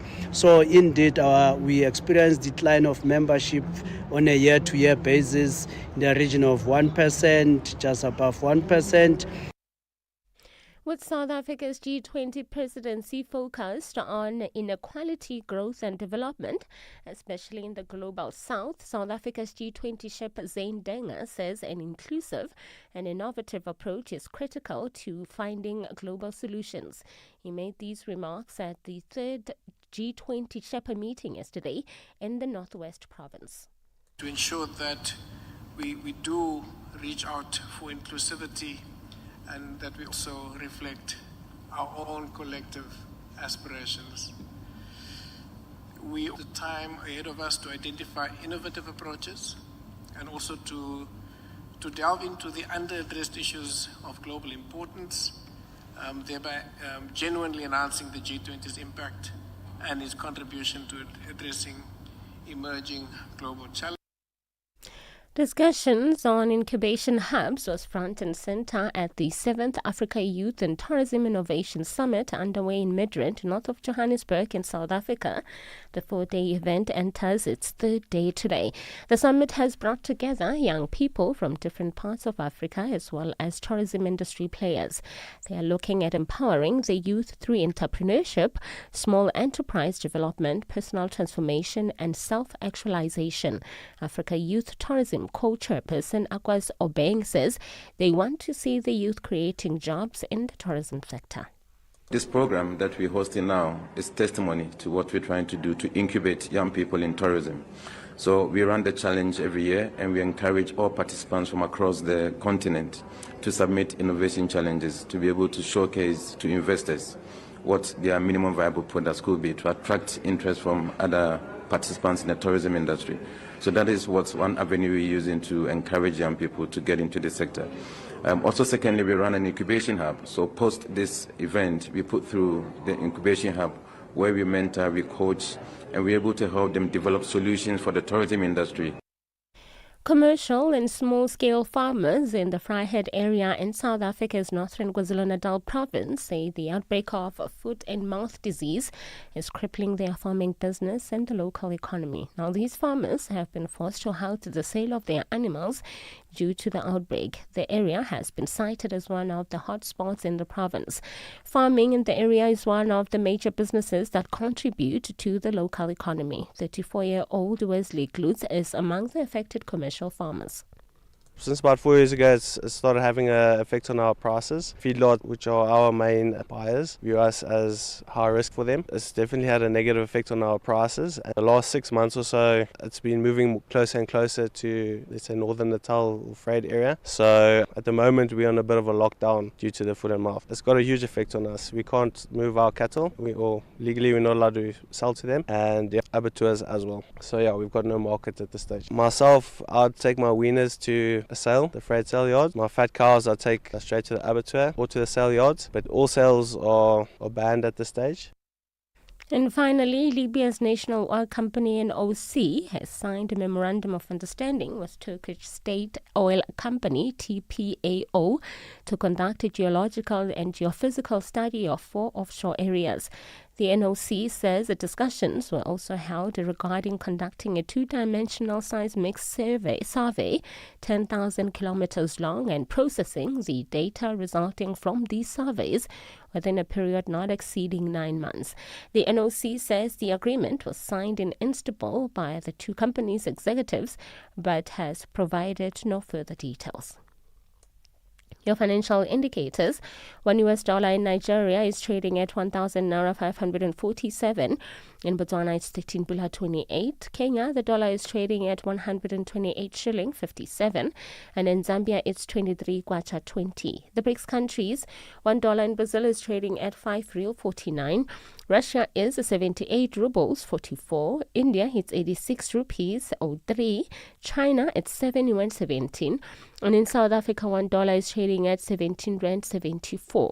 $1 is trading at 73 pence to the British pound and 86 to the euro. Looking at commodities, gold is trading at $3,338 and platinum at $1,382 per ounce. The price of Brent crude oil is at $67.88 a barrel. Now, for any business news stories you would like to share with us, please send an email to newsroom@channelafrica.co.za or call us on +27 11 714 4459. For Channel Africa Business, I'm Nosipho Zuma.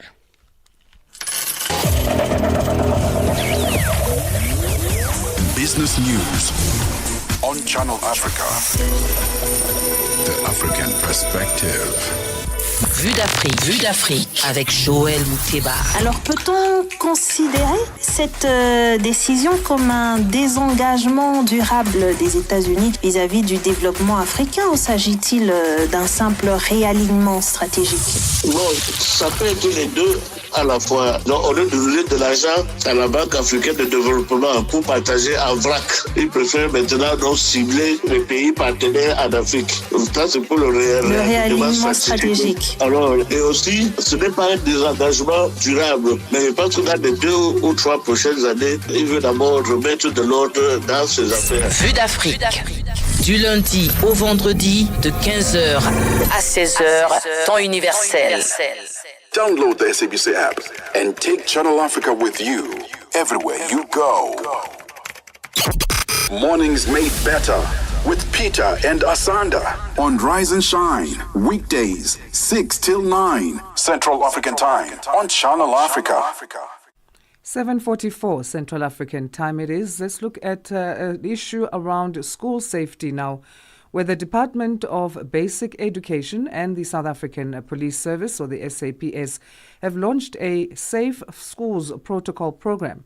The 5-year program comes amid growing concerns of violence amongst learners in the country's schools and increased incidents of sexual violence.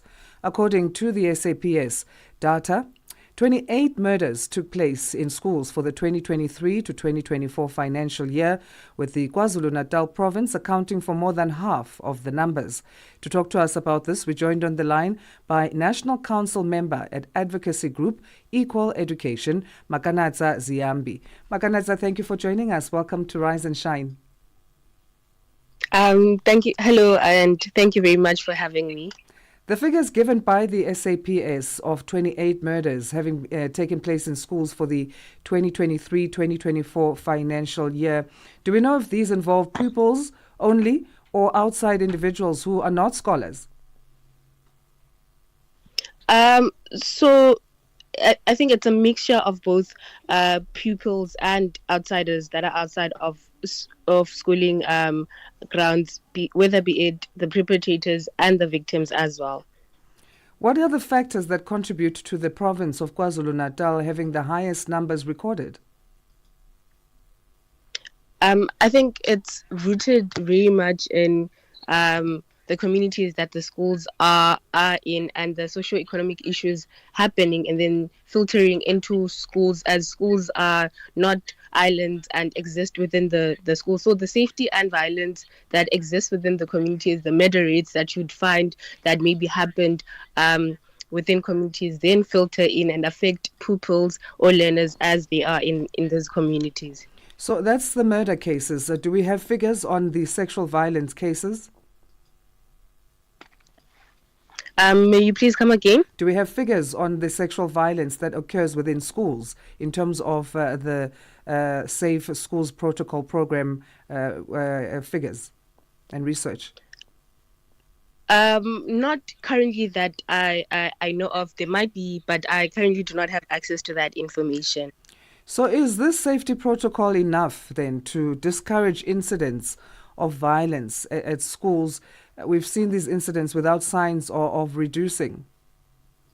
I think given the fact that this is not the first time that a safety protocol has been introduced, again with the collaboration between the Department of Education and the police, and we've still seen violent acts occurring in schools, it can't really be said that this will discourage violence within schools because it's something that has been implemented before, but there wasn't much change. There was in certain areas, but we still saw that it was persistent in some areas where we see that things around violence within schools, not only just limited to murders or sexual violence, things such as racism, things such as bullying within schools still perpetuated and were a lot within schools. So let's talk about the program then. Maybe we should have started there in terms of its aim. It's a 5-year program. What will it focus on specifically and how will it be rolled out, the Safe Schools Protocol program? So from the information that I currently have, it looks at things such as the partnership between the Department of Basic Education and policing within communities to ensure that schools are a safe place. Things such as having police visibility around schools, to offer some sort of protection for learners and pupils at schools.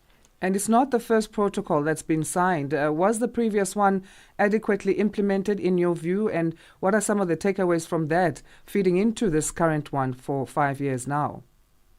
I don't think it was adequately implemented, because if it was adequately implemented, we wouldn't be faced with the issues that we're currently having. We wouldn't be discussing issues of learners being violated had it been adequately implemented. And I think this might be a means of the Department of Basic Education to try and correct and tie up the loose ends that was in the previous protocol, and hopefully things will go well and the protocol will be helpful in ensuring that learners are safe within schools and even outside school. And you mentioned that schools don't just exist as islands, but they are within certain communities. How much of an issue of gangs feeds into this problem that we are facing, those that are operating within communities? And also, what would the role of community members be? Yes, that is indeed true, because learners don't spend all the time in their school. So the issues around gangs also affect learners, and maybe it might be family members that are involved within gangs, or gangs trying to rope in learners to join these gangs. So it's very essential for communities to. It's very essential for communities to ensure that they form part of these protocols and are aware of these issues, and educate the learners and the communities as well, to ensure that they keep learners safe and work hand in hand with the police and schools to ensure that these things do not further perpetuate, because safety of learners plays an important role in how much they efficient in their learning and how their holistic schooling experience is for them, because there's a deep psychological link between violence and how it affects their schooling and even their mental health as learners as well. Absolutely. Makanatsa, thanks for your time again. You have a great rest of your day. Thank you very much. That's Makanatsa Ziambi, who is National Council member at advocacy group Equal Education. Get the news, music, and lifestyle of Africa on Channel Africa, the African perspective. We are on Open Views Audio Bouquet, Channel 628. Vue d'Afrique avec Joël Mouteba. Alors peut-on considérer cette décision comme un désengagement durable des États-Unis vis-à-vis du développement africain, ou s'agit-il d'un simple réalignement stratégique? Bon, ça peut être les deux à la fois. Donc, au lieu de donner de l'argent à la Banque africaine de développement pour partager en vrac, ils préfèrent maintenant donc cibler les pays partenaires en Afrique. Ça, c'est pour le réalignement stratégique. Alors, et aussi, ce n'est pas un désengagement durable, mais je pense que dans les 2 ou 3 prochaines années, il veut d'abord remettre de l'ordre dans ses affaires. Vue d'Afrique, du lundi au vendredi de 15h à 16h, temps universel. Wake up, Africa. Peter Ndoro and Asanda Beda are here to help you rise and shine. Weekdays, 6 till 9 a.m. Central African Time. Only on Channel Africa. Right. Yesterday, we were celebrating Mozambique's Independence Day. Well, today, in 1960, Madagascar gained its independence from France. Yeah, Madagascar officially became an independent nation on the 26th of June 1960, ending 64 years of French colonial rule. Philibert Tsiranana became the country's first president, and the date is celebrated as Independence Day in Madagascar. So special day for people in Madagascar, and of course in South Africa, as we've been discussing. 26th of June 1955, the Congress of the People, a coalition of anti-apartheid groups led by ANC, adopted the Freedom Charter in Kliptown in Soweto. And sadly, years later, people are still saying that we really didn't get that which we were promised back then. In 1945, Egypt and Ethiopia signed the UN Charter. They were among the original 50 signatories of the UN Charter at the San Francisco Conference, and this marked the formal commitment to the international cooperation in the post-World War II order. And this was the beginning of the chaos of creating the UN Security Council, which I think desperately needs reformation. So that's the situation in terms of remembering what happened in history. Right. Africa in Business on Channel Africa. The president of the Arab Bank for Economic Development in Africa, Beda, Dr. Sidi Ould Tah, he is vying for the presidency of the African Development Bank, the AFDB. He positions himself as a fervent defender of economic integration and structural transformation on the African continent. Well, I do believe that I have a 360 view of the development challenges in the continent with my experience from both the supply side and the demand side. But more importantly, my vision is to bring on board all the stakeholders and to have a holistic approach for the development of the continent and to develop partnership across the continent and outside the continent, bringing all the stakeholders together to work for one goal is to make Africa green for life and livelihood of the African population. Bringing the African markets into your home. Channel Africa, the African perspective. Mornings made better with Peter and Asanda on Rise and Shine, weekdays 6 till 9 Central African Time on Channel Africa. Various regional health experts are in Harare in Zimbabwe for the next 2 days to look at ways of strengthening public health institutes to avoid the disaster that was encountered during the COVID-19 era. African countries were caught wanting during the era, and most of it, not all of the regional nations, had to rely on foreign goodwill, especially from countries like China. Well, through the Africa CDC and the WHO, a Regional National Public Health Institute framework was formed 4 years ago to foster cooperation. But the meeting is taking place amidst an outcry after the US Health Fund withdrawal. More from John Kasim, our correspondent in Harare. At a time when the world is faced with enormous funding challenges emanating from the US Fund withdrawal in Zimbabwe, a 2-day health workshop has begun aimed at strengthening public health institutions. The regional NPHI was initiated following lessons learned after the COVID-19 outbreak that shocked the entire world and exposed the individual nations' capacity to handle such challenges. While Zimbabwe is yet to come up with its own National Public Health Institute framework, already work on the ground is pointing to preparedness to strengthen public health institutions. During the official opening of the meeting, a call for political commitment was made for the successful establishment of MPHIs. Africa Center for Disease Control, CDC, and World Health Organization have been at the center of making sure the regional countries unite and share notes regularly.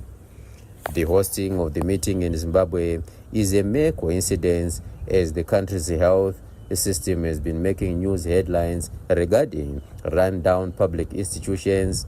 This resulted in the President Emmerson Mnangagwa to conduct private tours recently in a bid to understand and make things move. However, during the official opening of the 2-day meeting, the regional director for the Center for Disease Control, Dr. Lou Riek, had this to say.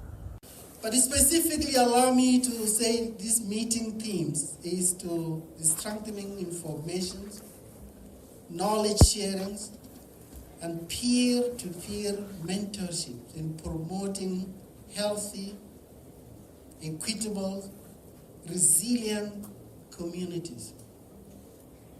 This is the theme that is perfectly aligned with the new public health order for Africa. This vision was born out of COVID-19 pandemics, aims to prepare Africa continent for the future pandemics and health threats. It's a unique vision that was designed out of the desperations with its 5 pillars. And with no surprise, the pillar number 1 is a call to all the countries in our continent to establish functional, operational, national public health institutes. Presentations by various nations revealed that there's enthusiasm to have the operationalization of the MPHI while looking at the One Health approach. According to Dr. Tokmo Maruta from the African Society for Laboratory Medicine, only 22 out of 55 AU nations have operationalized the MPHI, yet only 18 are functional. Also, through National Public Health Institutes, we have the opportunity to have research and data-driven decision-making. NPHIs provide a structured approach and a centralized system for data collection, as well as analysis, in order that we can understand health trends, also evaluate interventions, and most importantly, inform evidence-based policies. If you are still dragging your feet about establishing or fully operationalizing a National Public Health Institute, these are the 4 key areas that you are depriving your population and your public that we have been mandated to protect within our communities. Meanwhile, Zimbabwe says its journey started in 2016, but come July this year, an MPHI framework will be announced. Justice Mudavano explained. So the next step is an inception meeting for the MPHI, maybe in July 2025. Then we constitute the steering committee. Then we develop the Zimbabwe National Public Health Work Plan and formulate the legal and regulatory framework for the MPHI. John Kasim in Harare, Zimbabwe for Channel Africa News.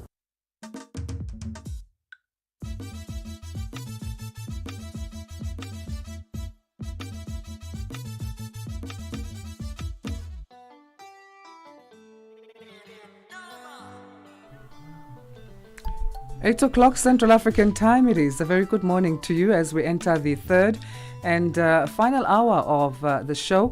And you're still with Channel Africa, coming to you live from our Johannesburg studios in South Africa. My name is Asanda Beda. And I'm Peter Ndoro, and we're streaming live on www.channelafrica.co.za. Tell your friends, relatives, and anybody who wants to keep up to date with what's happening across the continent. This is where you need to tune into every morning between 6 and 9 Central African time. Asanda, what are you doing for the next half an hour? So we talk about the Lungu family, Edgar Lungu, former president of Zambia. That debacle, as we had predicted, was going to be continuing on this Thursday. We will get more coverage in terms of what's the latest on that scuffle between the government and now also South Africa being involved in that, those back and forth, I guess, debates about what needs to happen in terms of his burial. And we'll get reaction from a lawyer and president of Zambia Must Prosper Party, that opposition political home for the late Zambian president. Earlier, we'd been having these analyses asking what the political parties and opposition especially are saying, and we hadn't heard from them until now. So we'll get that perspective. All right, so all of that coming up after the news with Jalane Tulongwepe. SABC News. The African Perspective. Thank you, Peter. Good morning. Human rights lawyer advocate Simba Chichando says the High Court in Pretoria is likely to rule in favour of the family of Zambia's former President Edgar Lungu. This after the court granted an interdict halting the burial of Lungu yesterday. The Zambian government wants Lungu to have a state funeral in Zambia, something Lungu's family have refused to allow because of his bitter political feud with current Zambian President Hakainde Hichilema. Deputy Judge President Aubrey Dwaba said parties had agreed after consultations that Lungu would not be buried until the case is heard. The judge set an August 4th as the date for another hearing. Advocate Chitando says South African law favours the family. The South African court is bound by South African law, and this is something that's probably very difficult for the Zambian government to hear, is that the South African law is on the side of the family. The family have got a right to bury their loved one in a country that they wish to bury their loved one. It would be a very different situation or circumstance if the South African government said that they do not want former President Lungu to be buried in South Africa. It would be a very different situation. There are conflicting figures of the number of people shot and killed during protests in the Kenyan town of Matu, about 100 kilometers from the capital Nairobi. Amnesty International says that 16 people have been killed. Government is yet to release any figures. About 50 people have been injured as thousands turned out to mark the anniversary of last year's anti-tax protests. The 25th of June 2024 remains one of the most turbulent days in Kenya's recent political history.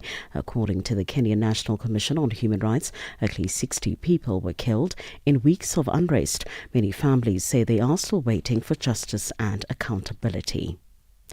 At least 17 soldiers have been killed in northern Nigeria when gunmen stormed 3 army bases.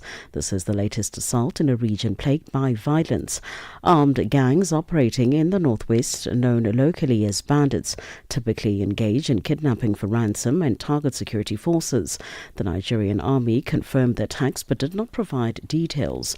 Insecurity has stretched Nigeria's military as it confronts armed gangs alongside Islamist groups Boko Haram and an Islamic State affiliate in the northeast. As the United Nations marks 80 years of existence, UN G20 Sherpa Nelson says the G20 is making meaningful strides to ensure multilateralism remains effective and inclusive. Today, Minister of International Relations and Cooperation, Ronald Lamola, is expected to address the second day of the gathering. Mufa made these remarks of the third G20 Sherpas meeting underway in the Sun City Resort in South Africa's Northwest Province. There is a positive momentum with regards to reinforcing multilateral cooperation at a time when it is very much needed as the UN celebrates 80 years of existence. And the G20 presidency under South Africa is contributing positively to this notion of reinforced solidarity around sustainable development and equality, because it is time to reform the global governance architecture, but also ensure that financing for development and climate action is something that benefits developing countries. The new Commonwealth Secretary-General, Shirley Ayoko-Bochwe, says upon assuming her role as the executive head of the 56-member country grouping, she received messages from leaders of a need to strengthen investment and to also open up opportunities for young people and women. Bochwe was speaking to Peter Ndoro on Channel Africa Conversations podcast. What am I hearing from the leaders? The leaders are saying that we need to necessarily unlock investment to our member countries, especially to Africa. The leaders are telling us that there's a need to address non-tariff barriers because this is impeding the steady flow and trade amongst member countries. The leaders are also saying that we should make trade work for young people. We should make trade work for women. So for me, this is important. We need to enable an African solution to drive economic growth. You can catch the full interview of Commonwealth Secretary General Shirley Ayoko Bochwe with Peter Ndoro on this week's podcast, Channel Africa Conversations on YouTube. For any news stories you would like to share with us, please do send an email to newsroom@channelafrica.co.za or call us on +27 11 714 4459. For Channel Africa News, I'm Cholani Tulo Webe. SABC News. The African Perspective. In our sports headline, Kenya's volleyball team make light work of the Burundi counterparts in the Africa Championship. And 54 Namibia's young netballers have been selected for the all-ages tournament in South Africa. I'll be back with these and other stories at the bottom of the hour. Download the SABC app and take Channel Africa with you everywhere you go.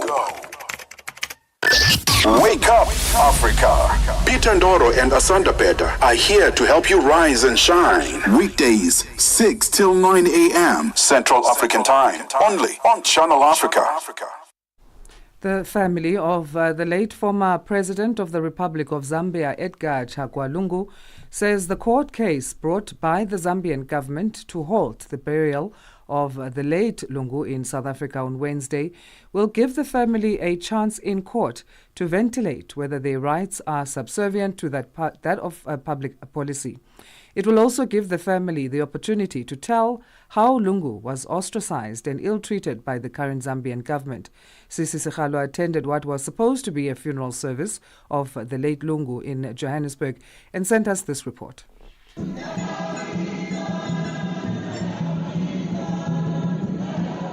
Mourners came from across the borders of South Africa, Zambia. Zambian citizens staying in South Africa were also in attendance at the Cathedral of Christ the King Church in Johannesburg.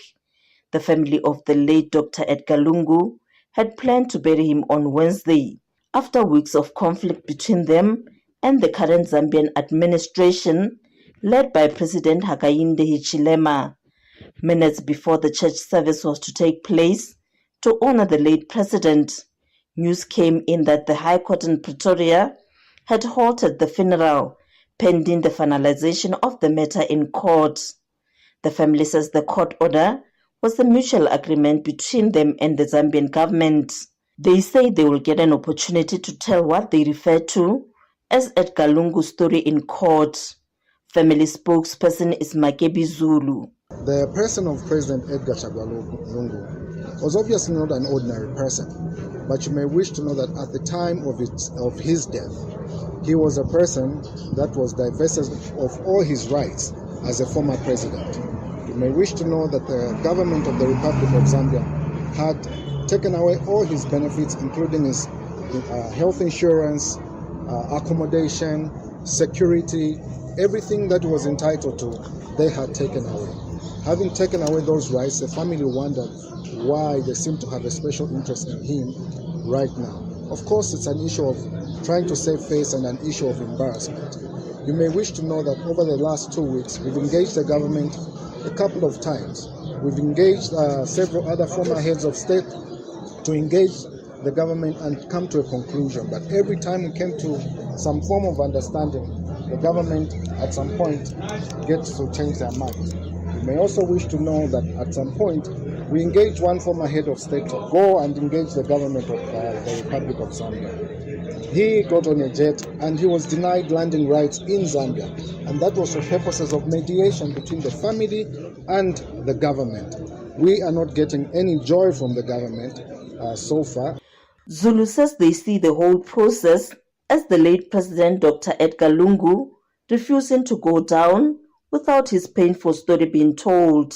A great story of President Edgar Chagwa Lungu, how that he lived as a president, served the nation as a president, and thereafter he was a person that was betrayed by the system, cast aside by the system, and now in his death they wish to come back and pretend as though they took care of him, pretend as though they were good to him, pretend as though he mattered to them, when in fact he never did.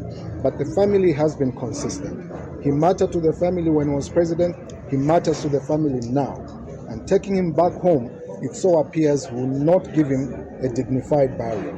and the family only wants to give him a dignified burial, not one that's shrouded in mockery, that's shrouded in PR, that's shrouded in giving the international community a perception that he was properly treated, when in fact not. Decency requires that the government should come across and say, we are sorry we never treated him well. We are sorry we did wrong to him. Now that he's dead, how can we make amends? No one spoke for Edgar Chagwalungu when he was alive. And now people want to pretend to speak for him when they were never there for him in his lifetime. Meanwhile, mourners that Channel Africa spoke to spoke highly of the late president. Among them, Christopher Kawombe, a member of parliament in Zambia. He says Lungu had a passion for developing the youth. I remember very well when I was at the local government level as a ward councillor, I did tell President Lungu that I wanted to be a parliamentarian. He believed in young people. He gave a lot of young people opportunities. I'm not the only young person who became mayor for the second largest city in Zambia. I think I should have been 32 or 33 years old at that time. So President Lungu, ideally we should have buried him in our country. We should have accorded people an opportunity to be able to see him off. But you see, between the family and the state, President Lungu left certain wishes, left certain wishes that relate to how he wanted to be buried. He wanted to be buried by allowing the body to go to 3 different provinces. He knew who he wanted to preside over the church program, but the state also wanted to do things totally different. So as a result of that disagreement, we find ourselves in South Africa to bury someone who had served Zambia for 7 years. The state should have allowed the wishes of President Lungu in Zambia to be granted. By now, we should be in Zambia burying President Lungu. Kawombe says the blame on what happened on Wednesday should be laid squarely at the door of the Zambian government, as they should have been the bigger person. For Channel Africa, I'm Sisi Sekhalo in Johannesburg, South Africa. So let's get reaction now on the story, and we're joined by Kelvin Fube Bualia, lawyer and president of Zambia Must Prosper Party, an opposition political home to the late former Zambian president Edgar Lungu. Thank you for joining us, Kelvin. How are you? I'm very well. Good morning, and good morning to your viewers. What is your party's comment on the developments surrounding the late Zambian president Edgar Lungu? My immediate reaction is it's very unfortunate and extremely embarrassing that we must be found as a nation in this current situation.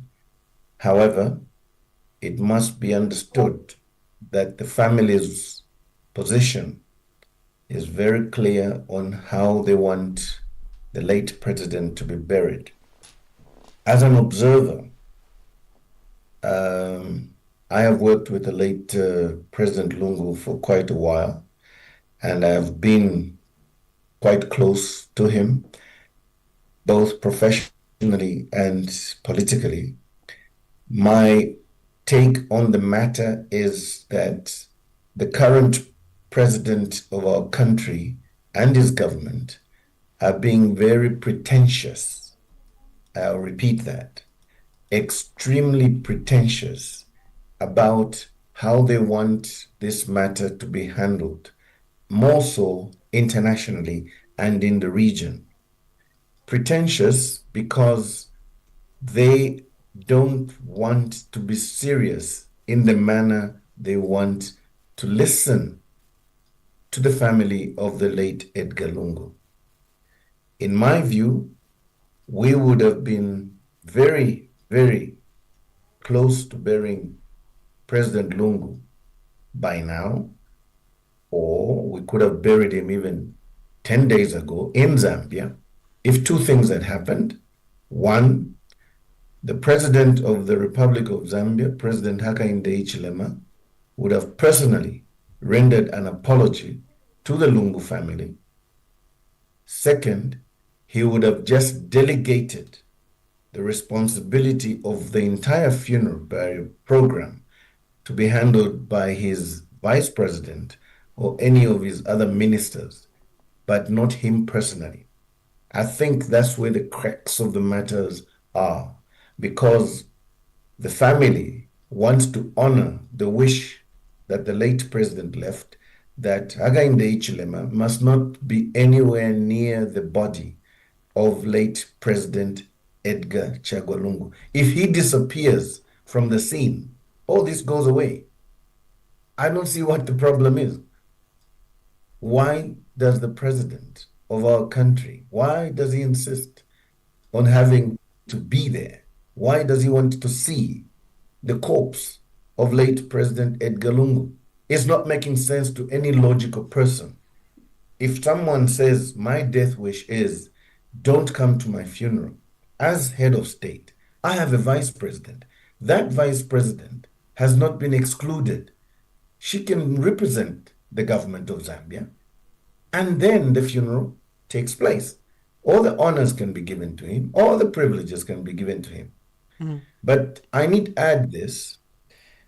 I have seen various correspondences between our government in Zambia and the family of the late president before he died. And some of the correspondence makes very sad reading, some of which I think Makebi Zulu has referred to, the family spokesperson.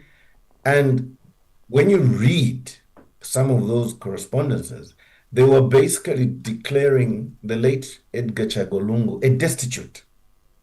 They wrote the embassies across the world never to give any protocols, any kind of respect to the president, the late president, wherever he went, including this country, this good country of South Africa. So the apology that Makebi Zulu was talking about, for me, would not just be correct coming from Hakainde Hichilema alone. It should also come from the government of the Republic of Zambia, and they must posthumously restore all the privileges and all the honors, all the salaries and everything that Edgar Lungu was entitled to. Then perhaps there will be a chance for the family to say, okay, this correspondence has been cancelled by this other correspondence, then we can move on. But so far, the government has got all these letters flying around, which basically block Edgar Chagwa Lungu from being state. But now they want to come in at the point of his death and say he's state property, when they already declared he's not, and he's not entitled to anything. It doesn't make sense. So do you believe then, at the time that President Hakainde Hichilema had ended the 16 days of mourning by the Zambian people and had said that the door remains open as far as the Lungu family is concerned, that statement to make it seem that he was willing to have more talks and find a resolution was a pretentious move? Extremely pretentious. I also must mention to you that I know the president. I was with him at university. He's a personal friend of mine. We share a circle of friends. He is a very proud, pretentious guy who you've got to understand. He always wants to win. Now, maybe that works in business where he comes from. But in politics, there's always a quid pro quo. Because in politics, if you're not willing to give and take, you're not a politician. You're a dictator. And that's the problem.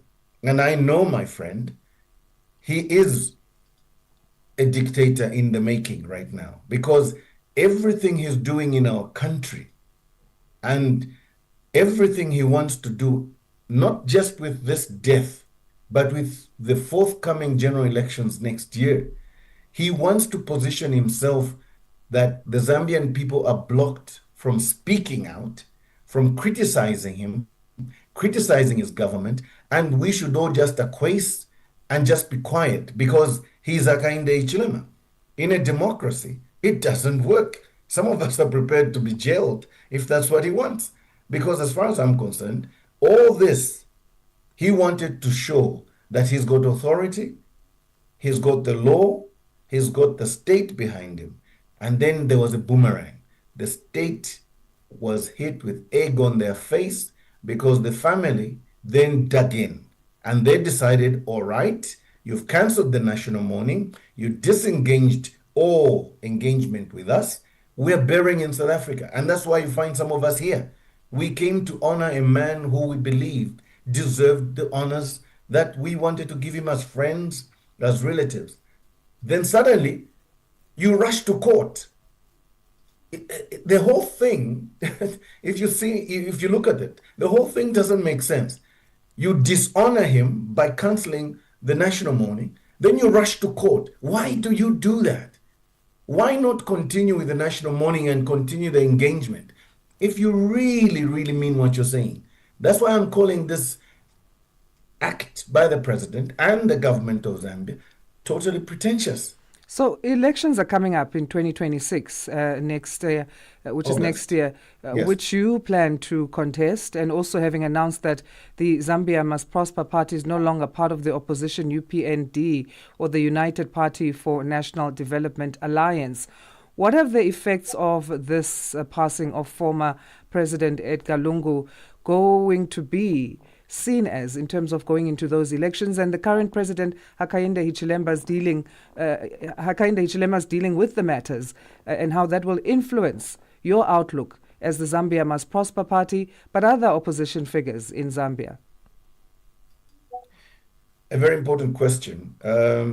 What the late president did before he died was that he brought us together, at least most of us who were in the opposition, and he formed an alliance called Tonse Alliance, under which we are working as an umbrella.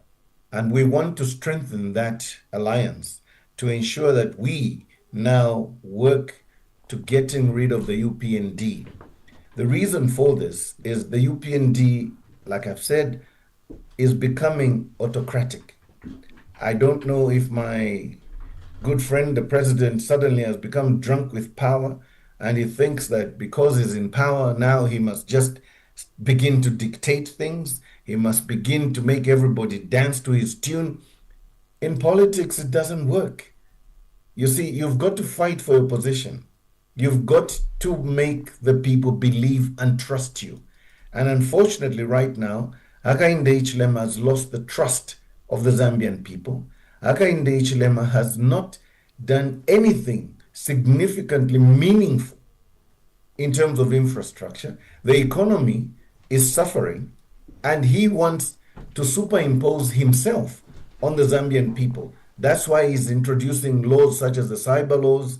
He's trying to control the media. There's a media regulation law coming. He's now trying to change the constitution. He's doing all manner of things just to reposition himself and make everybody just shut up.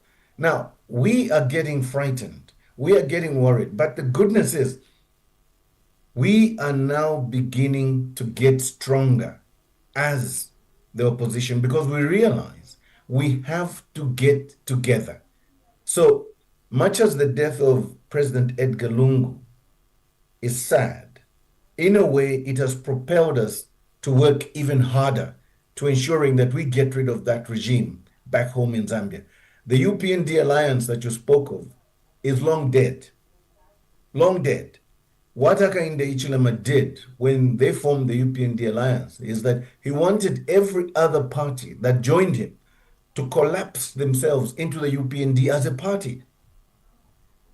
I was with him that time, and I saw that. And I said, this is a recipe for disaster. If you want to produce a dictator, this is the way to go. So we had to move out. And this is why I am totally against him, and I don't want him to continue ruling this country. Can the Lungu family still see a dignified farewell or dignified send-off for their father, their brother, their son, their uncle at this stage? It is possible if those two conditions are met, and I think we are going to begin to engage. Makebi Zulu is a lawyer that I trained at my law firm when he was just finishing from university. So I have a good relationship with Makebi Zulu. He passed through my hands, including Jonas Zimba, his partner at the law firm. They're boys that I know personally. So whilst here, some senior members of the Zambian community have gathered, and last night we were discussing this matter. We are going to reinforce their thinking. First, we want to understand where exactly they are legally. We also want to understand where the family stands morally, and we also want to understand what they want going forward, but also bearing in mind that there's a vast majority of Zambians, of course, who may not have had the opportunity that some of us have to have traveled here, who would like to see closure on their part to bury the former late president. So that possibility for me still remains open.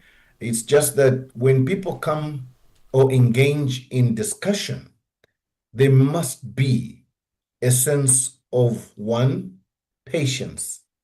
You don't go to a negotiating table with terms and conditions which are cast in concrete. That's what Hakainde Hichilema loves. He wants to dictate. That won't happen. And I won't allow it. I will not advise that. But if he's open and is willing to accept the family's demands that he stays away from the funeral, that's the move. Yeah. If he's willing to apologize, if he's willing to cancel some of the things that they did to late President Lungu, even posthumously, we've seen this happen, even in war. Soldiers have been given honors posthumously because they served the nation. Now, what is the problem is that Hakainde Hichilema does not have the kind of thinking around him,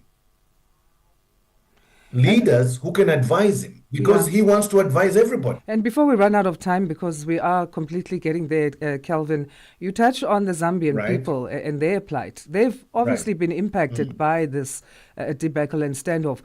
What do you think they are seeking from the next administration with this at the back of their minds? I think the Zambians would love to see a new government come into force. Although right now this feud between the government and the Lungu family has given us two sides, the one thing that everybody's agreed on is Hakainde Hichilema has run our economy into the ground, and everybody on that score wants Hakainde Hichilema out. So they want unity, they want prosperity, and that's what they would like to see. Let's leave it there. Thank you again for your time, Kelvin. We appreciate it. Thank you very much, and thank you to your viewers. Right. Kelvin Fube Bualia is lawyer and president of Zambia Must Prosper Party, a political home of the late former Zambian president Edgar Lungu. It's 8:30. Let's get our news headlines. That's Central African time. Here's Jwalani Tulo Mwepe. SABC News. Headlines. The African Perspective. Thank you, Asanda. Good morning. Making headlines, the president of Zambia Must Prosper Party, Calvin Fube Bialwa, has labelled as pretentious the handling of the burial of the late former President Edgar Lungu by the Zambian government. The government wants Lungu to have a state funeral in Zambia, something Lungu's family has refused to allow because of his bitter political feud with current Zambian President Hakainde Hichilema. There are conflicting figures of the number of people shot and killed during protests in the Kenyan town of Matu, about 100 kilometers from the capital Nairobi. Amnesty International says that 16 people have been killed. And finally, a 33-year-old Ugandan-born self-described democratic socialist, Zoran Mamdani, is poised to win the Democratic primary for mayor in New York City. This is a shock upset to former New York State Governor Andrew Cuomo, who had been leading in the polls. I will have details on these and other stories at 9 o'clock. SABC News. Headlines. The African Perspective.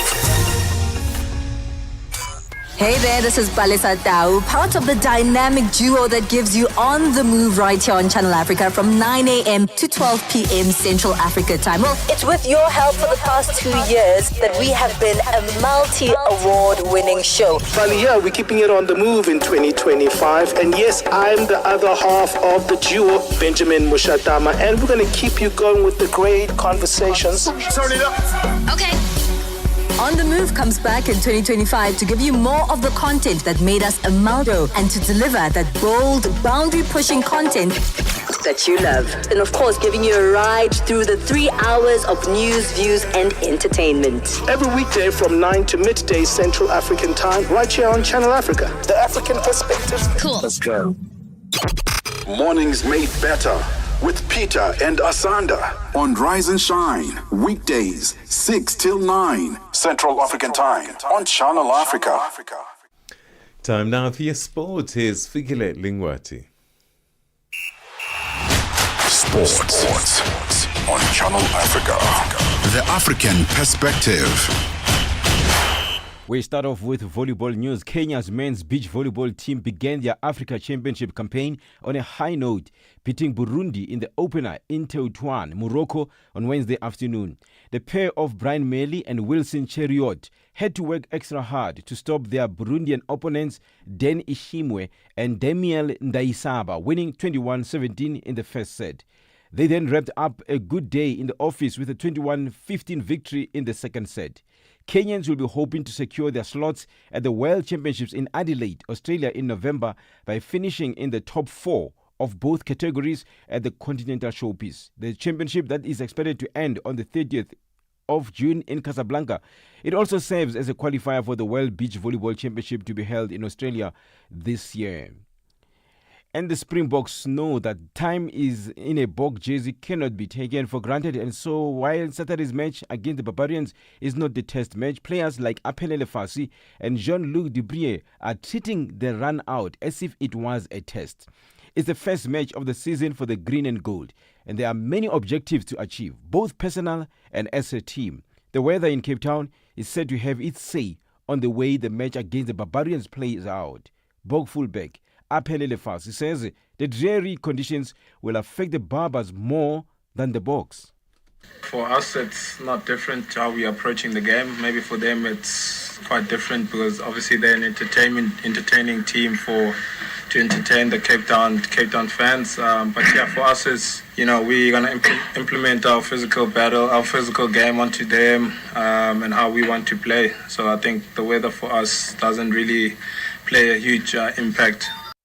The forwards are also anticipating something different from the invitational outfit. Eighth man Jean-Luc Dubrier says the makeup and the nationality of the Barbarians pack indicates that they will be relishing contact rather than spreading the ball wide.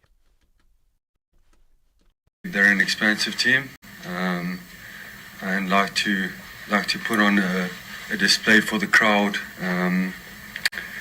But I think the likes of Shannon Frizzell and Sam Kane and those boys, they're going to be coming hard. They're going to want to prove themselves against the Boks, and that's where we'll need to front up on Saturday, and hopefully we do that.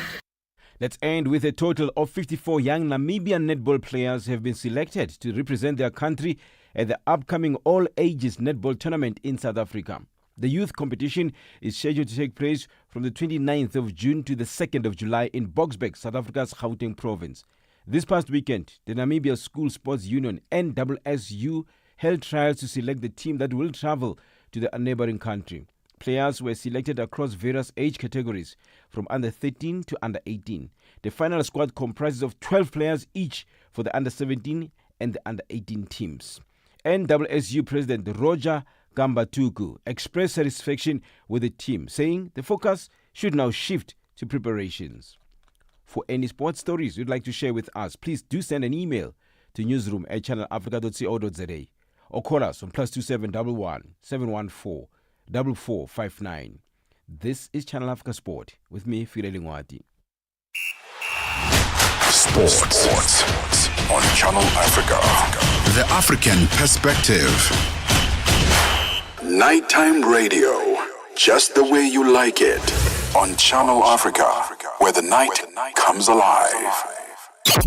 Mornings made better with Peter and Asanda on Rise and Shine, weekdays 6 till 9 Central African Time on Channel Africa. Let's find out what's happening in the world of business. This will be our final full economics news bulletin for this Thursday, the 26th of June on Africa Rise and Shine. Good morning, Nosipho Zuma.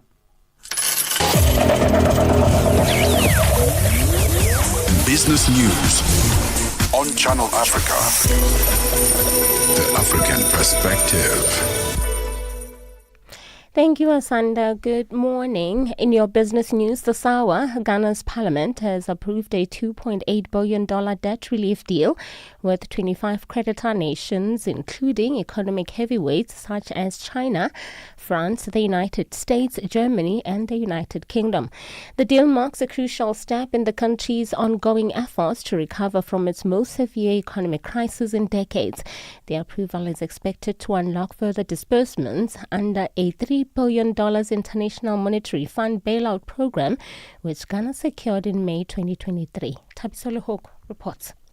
The IMF-backed bailout has since helped stabilize the nation's economy, which has been reeling from inflation, currency depreciation and debt distress. The deal also prompted a positive credit rating revision from Fitch, according to a parliamentary report seen by Reuters. The terms of the debt treatment offer a debt service relief of $2.8 billion during the fund-supported program period 2023-2026. The National Union of Mine Workers of South Africa, NUM, has reported a decline in its membership for the 2024 financial year. The union saw a 1% drop, with over 1,400 workers in the mining sector leaving its ranks. NUM released a secretariat report detailing the organization's status since its last Congress 3 years ago. The report attributes the membership decline to a range of factors. These include retrenchments, dissatisfaction among some members, company restructuring, technological displacement, and fatalities within the mining sector. Acting NUM General Secretary Mpopha Gedi addressed delegates gathered for the union's 18th elective Congress in Johannesburg. The other factor that we have raised is companies deliberately putting mines under what is called care and maintenance. And this care and maintenance is perpetual, doesn't have starting and ending period. It's forever there. We can make an example with Sibanye, where they have since put some of their shafts in Randfontein into care and maintenance since 2017. To date, those shafts, they are still under care and maintenance. So indeed, we experience decline of membership on a year-to-year basis in the region of 1%, just above 1%. With South Africa's G20 presidency focused on inequality, growth and development, especially in the global south, South Africa's G20 Sherpa Zane Deng says an inclusive and innovative approach is critical to finding global solutions. He made these remarks at the third G20 Sherpa meeting yesterday in the Northwest Province. To ensure that we do reach out for inclusivity and that we also reflect our own collective aspirations. We have the time ahead of us to identify innovative approaches and also to delve into the under-addressed issues of global importance, thereby genuinely enhancing the G20's impact and its contribution to addressing emerging global challenges. Oil prices have inched higher, extending gains from the previous day as a larger-than-expected draw in U.S. crude stocks signaled firm demand, while investors remained cautious about the Iran-Israel ceasefire and stability in the Middle East. Brent crude futures rose 12 cents to $67.80 a barrel. U.S. West Texas Intermediate WTI crude gained 20 cents to $65.12. Both benchmarks climbed nearly 1% on Wednesday, recovering from early week losses after data showed resilient U.S. demand. And finally, the dollar has slipped to multi-year lows against the euro and Swiss franc as concerns about the future independence of the U.S. Federal Reserve undermined faith in the soundness of the country's monetary policy. Now, according to a Wall Street Journal report, U.S. President Donald Trump toyed with the idea of selecting and announcing Federal Reserve Chair Jerome Powell's replacement by September-October, aiming to undermine his position. On Wednesday, Trump called Powell terrible for not lowering interest rates sharply, while the federal chair was telling the Senate that policy had to be cautious as the president's tariff plans were a risk to inflation. Your financial indicators: $1 US in Nigeria is trading at 1,000 naira 547. In Botswana, it's 13 pula 28. Kenya, the dollar is trading at 128 shilling 57, and in Zambia, it's 23 kwacha 20. The BRICS countries: $1 in Brazil is trading at 5 real 49. Russia is 78 rubles 44. India is 86 rupees 03. China it's 7 yuan 17. And in South Africa, $1 is trading at 17 rand 74 cents. $1 is trading at 73 pence to the British pound and 86 to the euro. Looking at commodities, gold is trading at $3,338 and platinum at $1,382 per ounce. The price of Brent crude oil is at $67.88 a barrel. Now, for any business news stories you would like to share with us, please send an email to newsroom@channelafrica.co.za or call us on +27 11 714 4459. For Channel Africa Business, I'm Nosipho Zuma.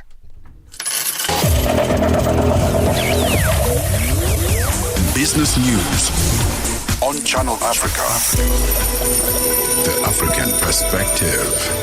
Vue d'Afrique avec Joël Mouteba. Alors peut-on considérer cette décision comme un désengagement durable des États-Unis vis-à-vis du développement africain ou s'agit-il d'un simple réalignement stratégique? Bon, ça peut être les deux à la fois. Donc, au lieu de donner de l'argent à la Banque africaine de développement pour partager en vrac, ils préfèrent maintenant donc cibler les pays partenaires en Afrique. Donc, ça, c'est pour le réalignement stratégique. Alors, et aussi, ce n'est pas un désengagement durable, mais je pense que dans les 2 ou 3 prochaines années, il veut d'abord remettre de l'ordre dans ses affaires. Vue d'Afrique. Du lundi au vendredi de 15h à 16h, temps universel. Mornings made better with Peter and Asanda on Rise and Shine, weekdays 6 till 9 Central African Time on Channel Africa. Gender-based violence in Europe is a pervasive issue, with about 1 in 3 women experiencing physical or sexual violence in their lifetime. Now, this translates roughly to 50 million women aged 18 to 74 across the European Union territory. The issue encompasses a range of acts, including physical and sexual violence, threats and psychological harm, often perpetrated by intimate partners. The EU's gender-based violence survey indicates that 31% of women aged between 18 and 74 have experienced physical or sexual violence in adulthood. Channel Africa reporter Michael Mbewe is in Germany and filed this report. According to the Violence Against Women survey conducted by the FRA, the European Institute for Gender Equality and Eurostat, approximately 31% of women in the EU have endured physical or sexual violence. Women aged 18 to 29 are most affected, but many cases still go unreported.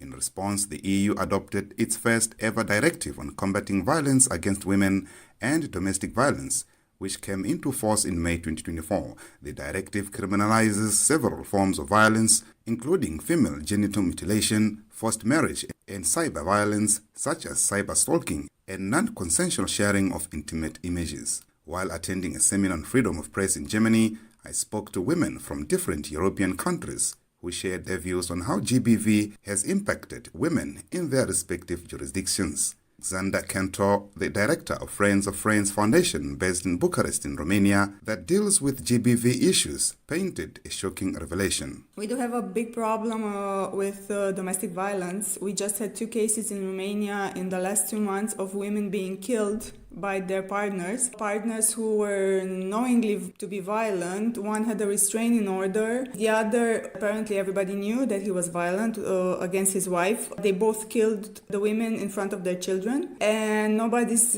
actually doing anything about it. She says equal representation in different positions of power is a pipe dream. For example, in the public sector, women are not regarded as able to be politicians. So we have a few women who are in politics or public administration, unfortunately, and they have to fight a lot to be in that position. And they have to fight a lot of prejudice and a lot of misogyny coming from the men. For example, I think this is the first government we are going to have in Romania in the last years where we have only 2 women who are ministers. And it's an accident, unfortunately. In a blatant statement, Cantor says despite EU laws and Romanian legislations, these are only on paper, as inequality is the order of the day. Actually, no, I'm not satisfied. And yes, we are part of the European Union, which obligates us to enforce laws that are valid across all Europe. So we do have laws protecting women. We do have our legislation is aligned with the legislation in the European Union. But this is only, unfortunately, mostly on paper because the reality is pretty different.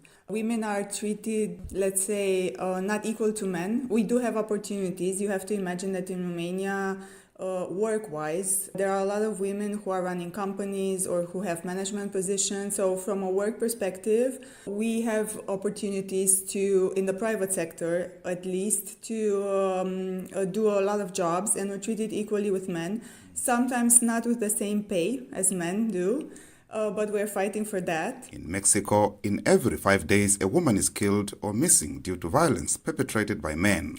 Isabelle Arroyo is a journalist from Mexico running digital newspaper in Mexico City. Shares the Mexican GBV story. I began telling you that we live a paradox is we have every 5 days 1 woman is killed or disappeared in Mexico, not because of the organized crime or because an assault, but because of the violence towards female. That is something that is a very important issue in my country for the government, for civil society, for political parties, for the media, and we are still fighting to change the social and ideological ecosystem that provokes that men kill women. However, there is hope in Mexico because of a feminist group which is playing a critical role in line with the existing laws that hold perpetrators accountable. Because we have a very good feminist movement that is now in law. So we have the crime called feminicidio. So that's not a homicide, it's a feminicide, and it's different and it has different protocol in the law. If you go to a police and say that you have been victim of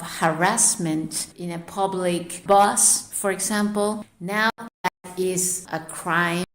And if you succeed, the man that harassed a woman will go to jail. So that being said, that's in law, that's a big improvement, but that doesn't mean that the government and the system fulfills the expectations of these legal categories. Meanwhile, in Costa Rica, in Central America, things are shaping up. Bricia Stefania Benel Yanez is a lawmaker in the Costa Rican Senate. We have democracy, we have 3 powers of the judicial, legislative and executive republic. We are respectful of the independence of powers. We have gender violence, feminicide have occurred. It is something that is being worked from the institutionality. Michael Mbewe, Channel Africa News, Cologne, Germany.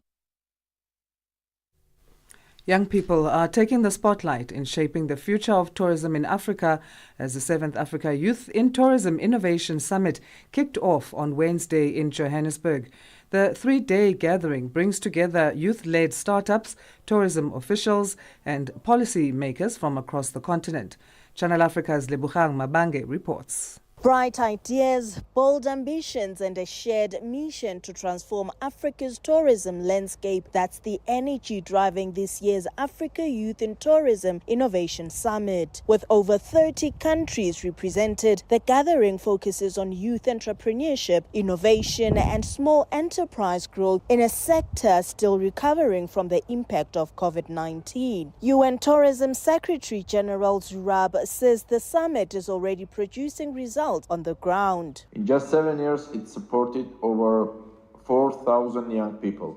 It's launched startups, built networks, and helped youth pitch ideas to global markets. With partners like Cape Peninsula University of Technology and Namibia University of Science and Technology, we support the Africa Tourism Innovation Hub, a growing space for small businesses and future thinkers. All this aligns with our agenda for Africa, focused on people, planet, and prosperity. Also speaking at the event, Emmeline Mburu Ndoro from the AFCFTA Secretariat noted the summit's role in bridging the gap between policy and private sector entrepreneurs. It is also through such platforms that we so participated in what we call the Africa Tourism Leadership Forum that is also run by ATP.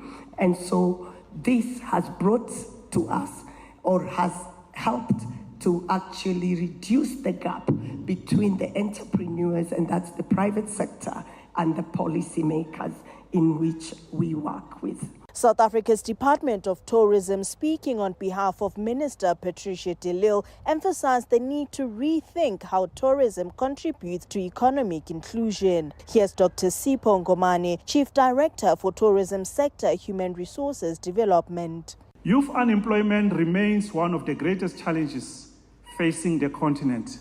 And while tourism has immense potential to generate jobs, access remains uneven, particularly for our young people.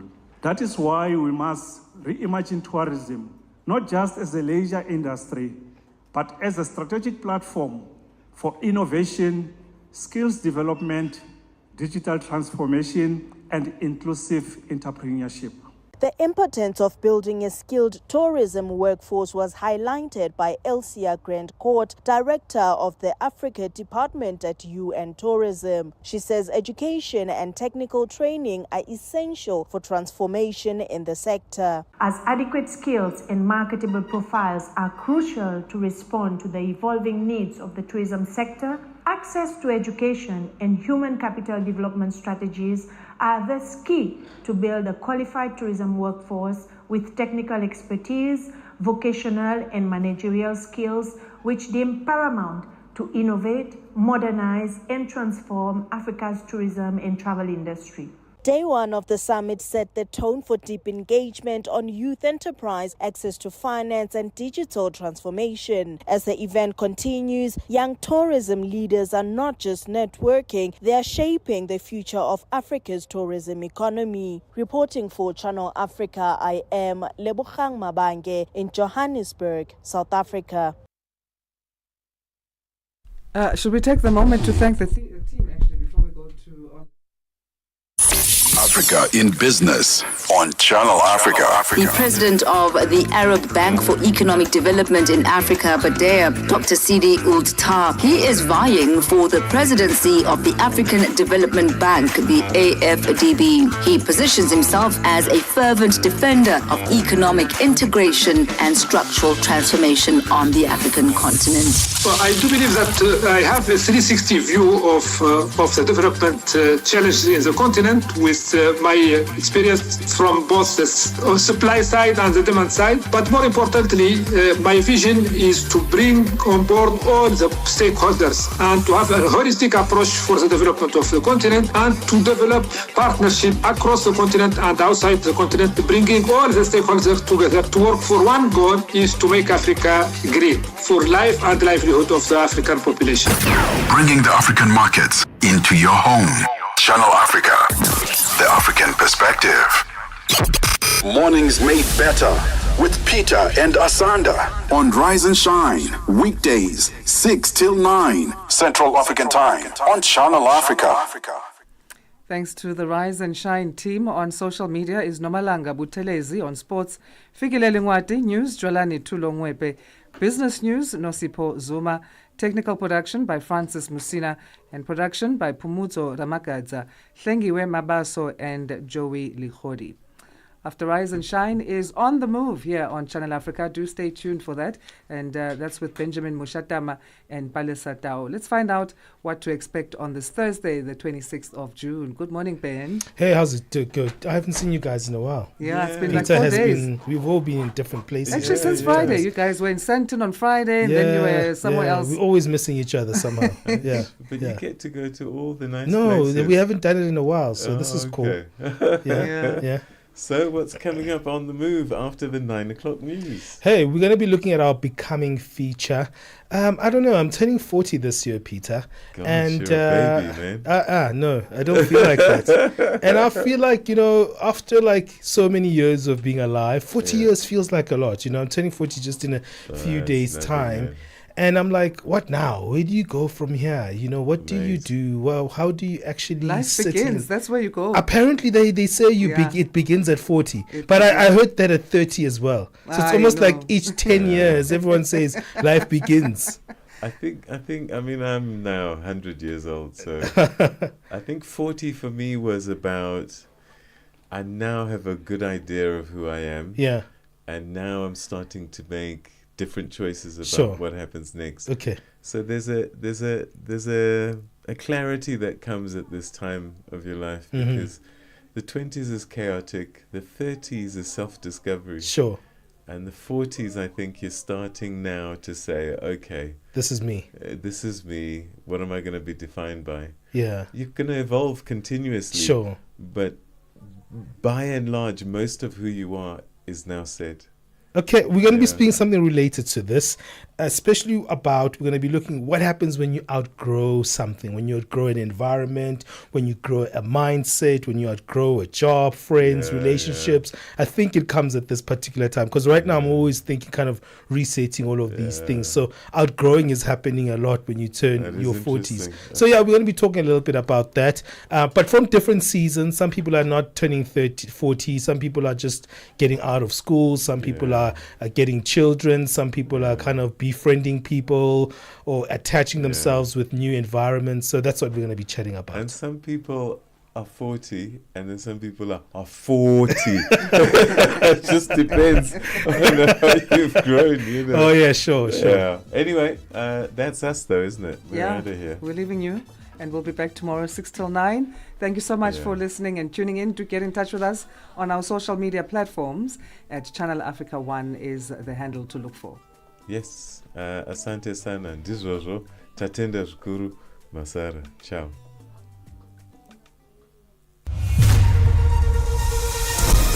SABC News.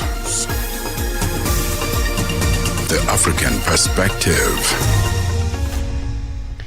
Top stories. Asawa, former President Edgar Lungu's former political home, reacts to the interdict of his burial and conflicting figures on the number of people shot and killed during protests in Kenya. Good morning. I'm Cholani Tulo Webe. President of Zambia Must Prosper Party, Calvin Fube Biala, has labelled as pretentious the handling of the burial of the late former President Edgar Lungu by the Zambian government. The government wants Lungu to have a state funeral in Zambia, something Lungu's family have refused to allow because of his bitter political feud with current Zambian President Hakainde Hichilema. Bialwa says the Zambian government is not listening to Lungu's family. My take on the matter is that the current president of our country and his government are being very pretentious. I'll repeat that. Extremely pretentious about how they want this matter to be handled, more so internationally and in the region. Pretentious because they don't want to be serious in the manner